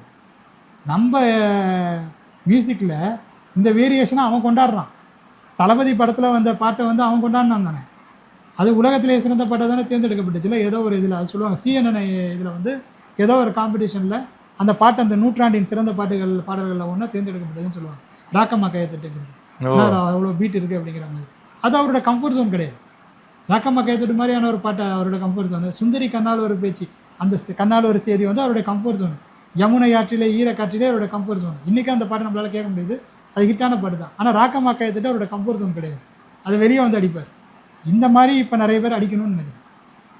ஏஆர் ரஹ்மான் இதை பண்ணியிருக்காரு, பண்ணுவார், இனிமேலும் பண்ணுவார். ஏஆர் ரஹ்மான் இப்போ வந்து ஏஆர் ரஹ்மானுடைய லெவலும் வந்து எனக்கு ரொம்ப எப்படி சொல்கிறதுனாக்கா அவர் ரொம்ப சூப்பராக போடுறாரு மியூசிக். அவரும் நிறைய புதுமைகளை கொண்டு வந்துகிட்டே இருக்கிறாரு. அதே மாதிரி அவரோட கம்ஃபர்ட் ஜோனில் இருந்தும் அவர் வந்து நிறையவே வெளியே வந்திருக்கிறாரு. இதுக்கு மேலேயும் அவர் வெளியே வருவார், அவருக்கு டைம் இருக்குது. பட் இப்போ யங்ஸ்டராக வர்றாங்க இல்லையா, இவங்க வந்து அந்த கம்ஃபர்ட் ஜோனுக்குள்ளே சிக்கிக்கிட்டாங்க அப்படின்னு தோணும். குறிப்பாக அனிருத், நீங்கள் அந்த மொதல் 2 படத்தில் அவர் போட்டார்ல மெலோடி, அந்த மெலோடியை அடுத்தடுத்த படங்களில் ஒரு இப்போ வர்ற படங்களில் கொடுக்க முடியல. அது யாரும் பார்க்க மாட்டாங்களா ப்ரோ? அவருக்காக அவர் ஒரு மியூசிக் போட்டு அதை பண்ணலாங்க. ஏன்னா அப்படி தான் சொல்லுவேன். டேரக்டர் அப்புறம் என்ன சொல்லுவானா, போட்ட காசுக்கு இதுதான் போடுவியா நீ அப்படின்னு. அந்த பாட்டை வேணால் எடுத்துருங்கப்பா. இளையராஜா பாட்டெலாம் வந்து எல்லாமே கேசட்டில் இருந்தது கிடையாது. கேசட்டில் இல்லாத பாட்டெலாம் ஹிட்டு. அதுதான், அதாவது படத்தில் இருந்தது கிடையாது, கேசட்டில் இருக்கும். இல்லை, பீப்புள் செலிப்ரேஷன் மைண்ட் செட் பாட்டு தான் ப்ரோ எதிர்பார்க்குறாங்க. இப்போ பாரு டம்மு டிம்மு இருக்கிற அது எப்படி ப்ரோ சோகமாக இருக்கும் போது எப்படி அந்த பாட்டை கேட்க முடியுங்கிற? சோகமாக ஏன் இருக்கிறேன்னு கேட்குறானுங்க. சோகமாக இருக்க முடியும் இந்த காலத்தில். நோ சோகம் ப்ரோ, நமக்கு தான் சோகம். இல்லை, சோகமாக இருக்க முடியலனாக்கா அவன் வாழ்க்கையில் அவன் வந்து உணரவே மாட்டேங்கிறான்னு அர்த்தம். அதை தான் சொல்கிறேன். இப்போ யாருக்கும் சோகம்லாம் அவ்வளோ இல்லை ப்ரோ. அந்த வைப் லெவலே என்ன தெரியுமா பண்ணும், அடுத்த லெவலுக்கே அவனை போகக்கூடாது. சரி, அதெல்லாம் இருக்கட்டும். நீங்கள் 1000 எதிர்பார்க்கலாம், அதுக்கெல்லாம் பொறுமை இல்லை. அவ்வளோதான். அது நாம ப்ரோ ரியாலிட்டியை சொல்கிறேன் ப்ரோ. நான் அப்படி சொல்லும் போது சிலருக்கு வந்து நானே வில்லனா கூட தெரியலாம். பட் ரியாலிட்டி அதுதான், நான் பார்த்துட்டு தான் இருக்கேன். அதை வச்சு தான் சொல்கிறேன். எனக்கே பொறுமை கம்மியாக இருக்கிற அளவுக்கு டெம்ட் ஆகுது, காண்டாவது. இதில் இந்த ஜென்ரேஷனில் இருக்கிறவங்கலாம் எப்படி இருப்பாங்க? கரெக்டு. அதனால கஷ்டம். இதுக்கப்புறம்லாம் வந்து இதுல இருந்து மீண்டு வரதெல்லாம் வந்து கஷ்டம் தான். நம்ம பொருளாதாரம் இதுக்கு மேலே நீங்கள் நினைக்கிற மாதிரியான வளர்ச்சி அடைகிறது ரொம்ப பெரிய கஷ்டம். அதை வந்து மக்கள் நினச்சிக்கிட்டு இருக்காங்க. நிறைய பேருக்கு யங்ஸ்டர்ஸ்க்கு இப்போ நீங்கள் சொன்ன யங்ஸ்டர்ஸ் இருக்காங்க இல்லையா, வேகமாக நடக்கணும்னு, அந்த பொறுமை இல்லாததுக்கு அவங்களுக்கு இப்போ என்னன்னாக்கா உடனே எல்லாம் மாறிடணும்னு எதிர்பார்க்குறாங்க. அது எப்படி நடக்கும்? தலை கீழே நின்று எது பண்ணாலும் சரி 10 வருஷம் குறைஞ்சே நீங்கள் காத்திருந்தாதான் இல்லை சேஞ்சுன்னு ஒன்று வர்றதே தெரியும். ப்ரோ சிம்பிள் லாஸ்ட்டாக சொல்லிட்டு முடிக்கலாம். காமராஜர் பீரியட்ல ஸ்கூல்ஸ் ஓப்பன் பண்ணாருன்னு சொன்னாங்க. கரெக்டா? யாரும் மூணுனது சரியா? மூடுறாங்க மூடல விடுங்க. ஓப்பன் பண்ண ஸ்கூல்ல போய் படிச்சாங்க. அந்த டைம்ல ஓப்பன் பண்ண ஸ்கூல்ல ஃப்ரீ ஆஃப் காஸ்ட்ல போய் படிச்ச நிறைய பேர் வந்து அதுல சரி 1/3 எடுத்துப்போம். 1/3 வந்து நல்ல நல்ல ஜாப்ல போய் பொசிஷன் ஆனாங்க. இப்படிதான் growth ஆரம்பிக்கும். ஆனா அது எவ்வளவு வருஷம் ஆச்சு? 25-30 வருஷம் ஆச்சு. அதனுடைய பலனை நம்ம அனுபவிக்கிறதுக்கு இத்தனை வருஷங்கள் ஆயிருக்கு. ஆமா, அது மாதிரி பிஹெச்இஎல் நிறுவனம் அவர் பீரியட்ல கொண்டு வந்தது தான். நெய்வேலியும் அவர் பீரியட்ல கொண்டு வந்தது தான். நெய்வேலியில இப்ப கொஞ்சம் சிக்கலா இருக்குன்னு அந்த மக்கள் சொன்னாலும் ஆரம்ப காலத்துல நெய்வேலி வந்த பிறகுதான் அந்த நகரமே வளர்ச்சி அடைஞ்சிருக்கு. அந்த மக்களே வளர்ச்சி அடைஞ்சிருக்காங்க. பிஹெச்இஎல்னால தான் இன்னைக்கு திருச்சி சிட்டியே வந்து இந்த அளவுக்கு கட்டமைக்கப்பட்டிருக்கு. இல்லை இப்போ சிம்பிள் அதுதான். அதனால வெயிட் பண்ணணும், பொறுமை வேணும். ஆனா பொறுமை வேணும்னு என்ன அர்த்தம்? வடிவேல் ஒரு படத்துல உட்காந்துருப்பான், சும்மா இருக்கிறது எவ்வளவு கஷ்டம் தெரியுமா, வரியா ஒரு நாள் முழுக்க சும்மா இருந்து பாக்குறியா? அது இல்ல, முயற்சி எடுத்துக்கிட்டே இருக்கணும். அதாவது ஆனா எனக்கு அதுக்கு உடனே ரிட்டர்ன் கிடைக்கணும்னு எதிர்பார்க்க கூடாது. நீங்க ரொம்ப சொகுசா இருக்க முடியாது. நம்ம அந்த லட்சியத்தை அடையணும்னாக்கா அடுத்த 20-30 வருஷம் கழிச்சு உங்க பிள்ளைங்க வந்து கடன் பிரச்சனைகள் இல்லாம, அதாவது படிச்சு முடிச்சுட்டு வர்றவங்களுக்கு இப்படிதான் ப்ரோ இருக்கு. இன்னைக்கு கல்ஃப் கண்ட்ரில இருக்கிறவங்க மாதிரி நீங்க இருக்கணும்னு ஆசைப்பட்டீங்க. இல்ல ப்ரோ, இது இப்படிதான் ப்ரோ போகுது. நீங்க இங்க பாருங்களேன், டிப்ல இருந்தாங்க ப்ரோ, கஷ்டப்பட்டாங்க சரியா, ஃபெமைன் அது இது 1960. அப்புறம் அப்படியே என்ன ஆகுதுன்னா எல்லாரும் படிக்கிறாங்க, வேலைக்கு போறாங்க, அப்படியே ஒரு எக்கானமி மேல போகுது. திரும்ப பாத்தீங்கன்னா அப்படியே கிராஜுவலா வேலைக்கு போறாங்க, மணியை சேவ் பண்றாங்க, சொத்து வாங்குறாங்க, அது அப்படியே இன்க்ரீஸ் ஆகி கொடுக்குறாங்க. அது சொல்லுங்க, நான் அது ஒத்துக்க மாட்டேன். அதெல்லாம் ஒன்னும் உருப்படியா கொடுக்கல. அதுல 10 பேர் குடிச்சே திட்டுட்டானுங்க. அது ஒரு குரூப். அது நான் தான் சம்பாதிச்சேன் அப்ப எந்துதான் சொல்ற கூட்டமும் ஒண்ணு உண்டு. ஆமா, அது சரியா? அதனால விடுங்க. அது அந்த ஆதிக்கத்தை பண்ணோம். நமக்கு வந்து எட்ற அருவாளன் இருக்கும். அதனால அந்த லூசு கம்பெனிகளும் உண்டு இதுல வந்து. ஆனா growth இருந்தது. அந்த growthக்கு அப்புறம் இப்ப ஏன் டிக்ளைன் ஆகுதுன்னா, கம்ஃபர்ட் ஜோன் சொன்னீங்க தெரியுமா, அது மெஜாரிட்டி ஆஃப் த பாப்புலேஷனுக்கு கிடைச்சிருச்சு. ஸோ கம்ஃபர்ட் குள்ள போனதும் என்ன ஆயிடுச்சுன்னா, அடுத்து எதுவும் பண்ணணும்ன்ற எண்ணம் கம்மியாக ஆரம்பிச்சதுமே இப்போ டிக்ளைன் ஆகுது. ஆக்சுவலா அந்த வெலாசிட்டி இருக்கு, போகுது. ஆனா அந்த ஒர்க் ஃபோர்ஸ் டிக்ளைன் ஆகுது. அந்த ஒர்க் ஃபோர்ஸ் வந்து எஃபோர்ட் வந்து பழைய ஆளுங்க அளவுக்கு எஃபோர்ட் போடல. இன்னொன்னு என்னன்னா, டிஸ்ட்ராக்ஷன் அதிகமாயிடுச்சு ரொம்ப. அவங்களுக்கு டிஸ்ட்ராக்ஷன்ங்கிறதே படிக்கிறது தான் டிஸ்ட்ராக்ஷன். புக்கு படிப்பாங்க, ஊரை பத்தி படிப்பாங்க, நாட்டை பத்தி படிப்பாங்க, பாலிடிக்ஸ் படிப்பாங்க. சொகுசா இருக்க மக்கள் பழகினதுனால அதை சார்ந்த நிறுவனங்கள், அதை சார்ந்த தொழில்கள் அதிகமா வளர்ந்துட்டு அதுதான் இருக்கு. ஸ்விக்கி, ஜெப்டோ எல்லாமே நஷ்டத்துல ஓடுற கம்பெனி தான். எல்லாமே ஐபிஓ வந்து மக்கள் பணத்தை வாங்கி இருக்குது. ஜெப்டோ என்ன வரல, கூடிய வர்றதுக்கு துடிச்சிக்கிட்டு இருக்கு. வந்ததுன்னா அதுலயும் கொண்டு போய் காசை போடுவான் எல்லாரும். மியூச்சுவல் ஃபண்டுக்கு எஸ்ஐபி 5000 பண்ணுறோம், 10000 பண்ணுறோம், 20000 பண்ணுறவன் மியூச்சுவல் ஃபண்டு கொண்டு போய் அங்கே கொண்டு போய் காசை தூக்கி போட்டு போயிடுவோம். ஸோ எல்லாருமே வந்து என்ன பண்ணுவாங்கனாக்கா, அதாவது இந்த சோம்பேறித்தனத்தை மூலதனமாக வைத்து இருக்கக்கூடிய தொழில்கள் வளர்ந்து கொண்டு இருக்கின்றன. மக்கள் மறுபடியும் பழைய நிலைமைக்கு வந்து அவங்களே கடைக்கு போய் பொருள் வாங்குறது இப்படின்னு வந்துட்டாங்கனாக்கா அந்த தொழில்கள்லாம் பாதிக்கப்படும். நான் பாதிக்கப்பட்டு அது காணாம போகணுன்றேன். ஆமா, இது மாறும், ஸ்விட்ச் ஆகணும் எப்பயுமே. அப்போ வந்து ஒரு டிரான்சிஷன்ல ஒரு எக்கனாமிக் கிரைசிஸ் வரும். நான் இப்போ அதான் சொல்றேனே ப்ரோ, நம்ம வந்து சாஃப்ட்வேர் சொல்யூஷன்ஸா மாறிட்டோம், சர்வீஸ் பேஸ்ட் இண்டஸ்ட்ரியா மாறிட்டோம். அப்புறம் திடீர்னு ஒரு நாள் வந்துட்டு எல்லாரும் என்ன சொல்றாங்கன்னா, எனக்கு இங்கதான் எல்லாமே உற்பத்தியே ஆகணுங்கிறாங்க. எப்படி முடியும்? இப்போ உற்பத்தி ஆகணுன்ற மைண்ட் செட்டுக்குள்ள போறதுனால நீங்க சொன்ன அந்த ஹால்ட் நடந்து ஷிஃப்ட் ஆகும். அந்த ஹால்ட் வந்து பெயின்ஃபுல்லா தான் இருக்கும். அது வந்து அதை தான் நம்ம இப்போ சொல்லிட்டு இருக்கோம். ஹால்ட் வருதுன்னா என்ன அர்த்தம்? அப்போ எல்லாரும் வீட்டில் சும்மா இருக்கலாமா? கிடையாது. நம்ம எஃபோர்ட் த்ரோ பண்ணணும். அப்போ எதை நோக்கி த்ரோ பண்ணணும் அப்படின்னா, நீங்க சொன்ன மாதிரி ஏஐ ரிலேட்டடா ஒரு சில டேட்டா சென்டர்ஸ், அது ஒரு பக்கம். அடுத்து என்ன அப்படின்னு பார்த்தா, இங்கேயே ப்ரொடியூஸ் பண்ற மாதிரி. இப்போ ஃபேப்ரிகேஷன் டிஎஸ்எம்சி ஒரு காலத்துல பண்ணான்னா அவன் ஒன்னும் 2010ல பண்ணல. இப்போ கேள்விப்பட்டேன், கேரளாவில் ஒரு இடத்துல வந்து ஜோகோடைய ஃபண்டிங்கோட ஜோகோ கம்பெனி வந்து ஃபண்டிங் பண்ணியிருக்கு ஒரு ஸ்டார்ட் அப் நிறுவனத்துக்கு. அவங்க வந்து ஒரு சிப்பு மேனுஃபேக்சர் பண்ணியிருக்கிறாங்க எலக்ட்ரிக்கல் ஐட்டத்திற்காக. அது வந்து ரொம்ப கம்மியான நானோமீட்டர் தான் சொன்னாங்க இன் டேர்ம்ஸ். அது வந்து புதுசு. நம்ம இப்போ அதில் வந்து பண்ணியிருக்கோம். இதை வந்து ரிசர்ச்சுக்கான இதை வந்து R&D பண்ணி இது மூலியமா டெவலப் ஆகும். பண்ணாங்கன்னா சந்தோஷம் ப்ரோ. ஆனால் இதில் என்ன ப்ராப்ளம் நான் பார்க்குறேன் அப்படின்னா, நம்ம ஊரில் எப்பயுமே வந்து 2 விஷயம் பார்க்குறேன். ஒன்று, நான் ஹெட்செட் பண்ணணும்னு நினைக்கிறேன், ஹெட்செட் பண்ணிட்டேன், டன் அப்படின்னு சொல்லிட்டு அவ்வளோதான், அப்படியே எல்லாத்தையும் முடிச்சுட்டு கிளம்பிடுறாங்க. நம்ம பண்ணியாச்சு, டேய் ஓகேடா ஹெட்செட் பண்ணிட்டோம், ஆனால் ஹெட்செட் நிஜமா எப்பயுமே இப்படி தான் இருக்குமா? சரி, இதில் ஃபினிஷிங் எப்படி இருக்கும்? இந்த ஃபினிஷிங் இன்னும் எப்படி பெட்டர் பண்ணலாம்? காம்படிஷனில் இருக்கிற எல்லா ஹெட்செட்டோடையும் நம்ம ஹெட்செட் மாசாக இருக்கணும். அதுக்கு என்ன பண்ணலாம்? குளோபலாக அப்படி நம்ம எக்ஸ்போர்ட் பண்ணலாம். முதல்ல இதெல்லாம் பண்ணாதானே குளோபலுக்கு போகலாம். ஏன்னா ஆல்ரெடி தான் அங்கே தான் வேற லெவல் பிளேயர்ஸ் இருக்காங்களே. குளோபலாக எக்ஸ்போர்ட் பண்ணணுங்கிற அந்த ஐடியா நமக்கு வந்தாலே அவங்களுக்கு ஈக்குவலண்டா தரமாக கொடுக்கணுங்கிற அந்த எண்ணம் வருது. அதுதான் என்ன ஆகுது, எல்லாரும் என்ன தெரியுமா சொல்றான், வண்டி கிக்கர் அடிக்கிறேன் ப்ரோ, வண்டி ஸ்டார்ட் ஆயிடுது, என்ன அடிக்கிறதுக்கு போடுறேன்ல ஒரு எஃபோர்ட், அந்த எஃபோர்ட்டை நான் இன்னும் மினிமைஸ் பண்ண பார்க்குறேன். ஆனா கிக்கர் இருக்கணும்னு அடம் பிடிக்கிறேன். ஆனா இப்போ இமானுவல் ப்ரோ கால் வைப்பாரு, ஒரு சின்ன ஜென்டில் புஷ் கொடுப்பாரு, அழகா கீழே போனோம், இன்ஜின் ஸ்டார்ட் ஆகணும் அப்படிங்கிறது என்னோட ரெக்குவயர்மெண்ட். ஆனா வந்து ஒர்க் பண்ற எல்லாம் என்ன தெரியுமா சொல்றாங்க, என்ன கிக்கர் அடிச்சோம், எவ்வளவு ஃபோர்ஸ் அடிச்சோன்றதெல்லாம் கணக்கு இல்ல, அடிச்சோம் வண்டி ஸ்டார்ட் ஆயிடுச்சு, போயிட்டு வரேன் பாய், ப்ராஜெக்ட் டன் அப்படின்றான். டேய் ஃபைன் டியூன் ரீஃபைன் அது முடியாதுங்கிறாங்க ப்ரோ. Okay, understand. இதுதான் நம்ம ஊர்ல இப்ப ப்ராப்ளமா இருக்கு. இப்ப நம்ம வந்து டிரான்சிஷன் ஃபேஸ்க்கு போயிட்டோம். இப்போ என்னன்னா மோல்ட் எல்லாம் எடுக்கறாங்க ப்ரோ. நம்ம ஊர்லயும் இப்போ மோல்ட் எல்லாம் பண்ண டிரான்சிஷனே அதே கம்பெனி தான் பண்ண போகுது. ஆமா, இப்போ எந்த கம்பெனி ஐடி சொல்யூஷன் வழங்குதோ அந்த கம்பெனி எதுவும் வந்து திவால் ஆகாதுங்கிறத நான் உறுதியா நம்புறேன். பெரிய கம்பெனிஸ் நான் சொல்றேன், அது திவால் ஆகாம இருக்கிறதுக்கு அவன் ஓடணும். அதுதான் சொல்றேன், அவன் மாறிடுவான், அவன் மாறணும், அவன் மாற ஆரம்பிச்சுட்டாங்கிறேன். ஆனா இப்போ ட்விஸ்ட் என்ன தெரியுமா ப்ரோ, மாறணும், கண் தெளிவாகவும் இருக்கணும். நான் மாறுறேன் அப்படிங்கிறதுக்காக வேற ஒரு இடத்துல போய் காசு மட்டும் போட்டா பத்தாது. நான் சொன்ன ஃபைன் டியூன் அது பண்ணணும். இல்லாட்டி என்ன பண்ணா நடக்குதுன்னு இருக்கும், போயிட்டே இருக்கும், என்ன பண்ணா நிதி பற்றாக்குறையாகும், ஹால்ட் ஆகும், காலி ஆயிடும். உண்மைதான். அந்த ஃபைன் டியூன் பண்ணிட்டாதான் என்ன ஆகும்னா இந்த இடத்துல ஒரு எலிவேஷன் வரும். அந்த எலிவேஷன்ல என்ன ஆகும்னா இந்த கம்பெனி இன்வெஸ்ட் பண்ணதை தாண்டி இப்போ டிஎஸ்எம்சியே வருவான் இந்தியாவுக்கு வந்து, நான் இன்வெஸ்ட் பண்றேன் அப்படிமா. ஏன்னு பார்த்தா அவன் குவாலிட்டியை நீ இங்க கொடுக்குற, அப்ப அவனுக்கு பயம் வரும். அவனோட பிசினஸ் அங்க படுத்தாலும் இங்க ஒரு பிசினஸ் ரைஸ் ஆனாலும் அவனுக்கு ரெவன்யூ தான். மேன் பவர் அதை விட கம்மியாகவும் கிடைக்குதுல்ல. ஆமா, அது பெரிய விஷயம் இல்லையா? அந்த கவர்மெண்ட்டும் கொஞ்சம் ஃபெசிலிட்டிஸ்லாம் கொடுத்ததுனாக்கா சில பிரச்சனைகள், சுற்றுச்சூழல் பிரச்சனைகள் சிப் மேனுஃபேக்சரிங் பண்ணா வரும். அதை புரிஞ்சுக்கோங்க. நீங்க வந்து சுற்றுச்சூழல் பிரச்சனைகள் இல்லாம தொழில் வளர்ச்சியை சாத்தியப்படுத்த முடியாது. அப்படி இல்லைன்னா நீங்க வேற ஒரு பொருளாதாரத்தை நோக்கி நகரணும். அது இல்லை, எனக்கு இல்லை நான் படிக்கணும், நான் படிச்சதுக்கு வேலை வேணும்னாக்கா, தொழில் வேணும்னாக்கா சுற்றுச்சூழல்லையும் காம்ப்ரமைஸ் பண்ண வேண்டியதுதான் இருக்குது. எல்லாமே அப்படிதான். அந்த முடிஞ்ச வரைக்கும் பேலன்ஸ் பண்ணுங்கிறத நம்ம வந்து சொல்றோம். அதுக்கு தான் என்னன்னா இதுக்கு ரிலேட்டடா ஒரு ஏரியாவை ஒதுக்கிடணும். ஆமா, எப்படி அந்த அவங்க சொல்லுவாங்க ஏதோ செக்டார் 59 ஏரியா 59 சொல்லிட்டு இருப்பானுங்க யூஎஸ். ஆமா ஆமா, அந்த மாதிரி நம்ம இதுக்குன்னு ஒரு இப்போ அவங்க சிலிகான் வேலி கலிஃபோர்னியான்னு நம்மளும் அந்த மாதிரி ஒரு ஏரியா ரெடி பண்ணா மட்டும்தான் அங்க வந்து இந்த டெவலப்மெண்ட்ஸ் அண்ட் இந்த ப்ரொடக்ஷன்ஸ் எல்லாமே பண்ண முடியும். அது அவன் என்ன கேட்பானா, கம்பெனி வந்து எனக்கு வந்து போர்ட் வேணும்பா எக்ஸ்போர்ட் பண்றதுக்கு. அது பார்த்தீங்கன்னா ஸ்ரீபெரும்புத்தூர் அதான் ப்ரோ ஃபேமஸா இருக்கு உண்மையாவே இன்னைக்கும். ஸ்ரீபெரும்புத்தூர் ஃபேமஸ் தான். அதுதான் காட்டுப்புள்ளி துறைமுகமும் வருது, அது பிரைவேட் கண்ட்ரோலுக்கு போகுது. ஸோ அது பார்ப்போம், இதெல்லாம் நடக்கணும், இதுதான் நம்ம எய்மு, அதாவது நம்ம ஆசை. எய்ம்னா நான் நினைச்சா நடந்துரும், அதெல்லாம் நடந்தா நல்லா இருக்கும். எல்லா ஏரியாவுக்கும் நம்ம சொல்றது கூட கடல் ஓரத்துல இருக்குன்னா நாகப்பட்டினத்துல வைக்கலாமே. ஒரு காலத்துல அங்க எல்லாமே இருந்தது என்ன, சென்னை பட்டினம் நாகப்பட்டினம் ரெண்டுமே. எனக்கு அதுல ப்ரோ சென்னை ஆல்ரெடி அழிஞ்சிடுச்சு, அழிஞ்ச இடத்தையே அழிச்சுக்கன்றேன் நான். எதுக்கு நாகப்பட்டினத்தை அழிக்கிறீங்கிறீங்க? ஆனா அங்க இருக்கிற மக்கள் வந்து எங்களுக்கு வேலை வாய்ப்பு வேணும்னு கேக்குறாங்களே. ப்ரோ சிப் டிசைன் பண்றான்ல ஒருத்தன், ஃபேப்ரிகேட் பண்ற இடத்துல உள்ளவன் தான் டிசைன் பண்ணணும்ல ப்ரோ. நிறைய நம்ம டிசைன் இன்ஜினியர்ஸ் வந்து பாத்தீங்கன்னா டிஎஸ்எம்சிக்கே சென்னையில இருந்து ஒர்க் பண்றாங்க.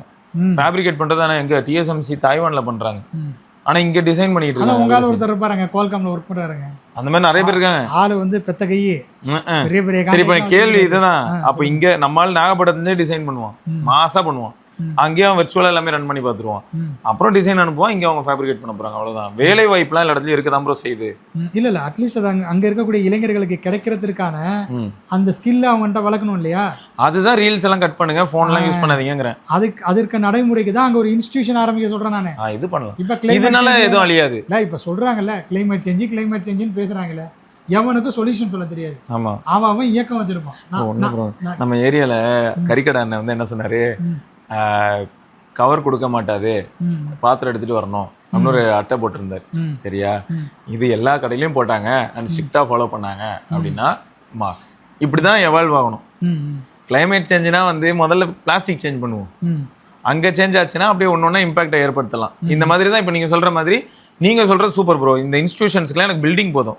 ஆல்ரெடி காரைக்கால் இல்லாத பில்டிங்கா, இல்லாட்டி வந்து எல்லா கோஸ்டல் சிட்டிஸ்லயும் இல்லாத பில்டிங்ஸா? இல்ல, இருக்கிற திட்டத்தை மழைநீர் சேகரிப்பு திட்டத்தை ஸ்ட்ரென்தன் பண்ணணும். தமிழ்நாடு முழுக்க இம்ப்ளிமெண்ட் பண்ணுங்க, சூப்பரா பண்ணலாம். அவ்வளவுதான். அது ஈஸியாவும் போயிடும். மக்கள் அவங்கவுங்க வீட்டுல சேகரிச்சுக்க போறாங்க. மொத்தமா அதுக்கப்புறம் நிலத்தடி நீர் மட்டும் உயர போகுது. அதை வாங்குறோம். என்ன அசியூம் பண்ணாலும் கொண்டாத்துல இந்த ஐபோனை செத்துரும். ஏன்? ஆமா, சார்ஜ் போயிடும். Of right. 6 மணி நேரத்துக்கு மேல பேசியிருக்கோம். இத மாதிரியான ஒரு கான்வர்சேஷனை நீங்க பாத்துருக்கீங்களா? நேர்ல வந்தீங்கன்னா நீங்க கதறிடுவீங்க. ஓகே, ரைட்டுங்க. இதை தொடர்ந்து இன்னொரு பதிவில் சந்திப்போம். அதற்கு விடைபெற்றுக் சிவபரணி, இமானுவேல் பார்க்கலாம். அது மட்டும் இல்லாமல் இப்போ கூட்டமாக இங்கே நிறைய பேர் இருக்கும்போது பொதுவாக நான் ஒரு கூப்பிட மாட்டார். ஏன்னு கேட்டிங்கன்னாக்கா, நாங்கள் பேசினாலே 6 மணி நேரம் ஆகிடும். அவங்க உட்காந்து இருந்தாங்கன்னு வச்சிங்களா, அவங்க பேசுறது. அதனால தான் ப்ரோ வீக் டேல மீட்டே பண்ண முடியல.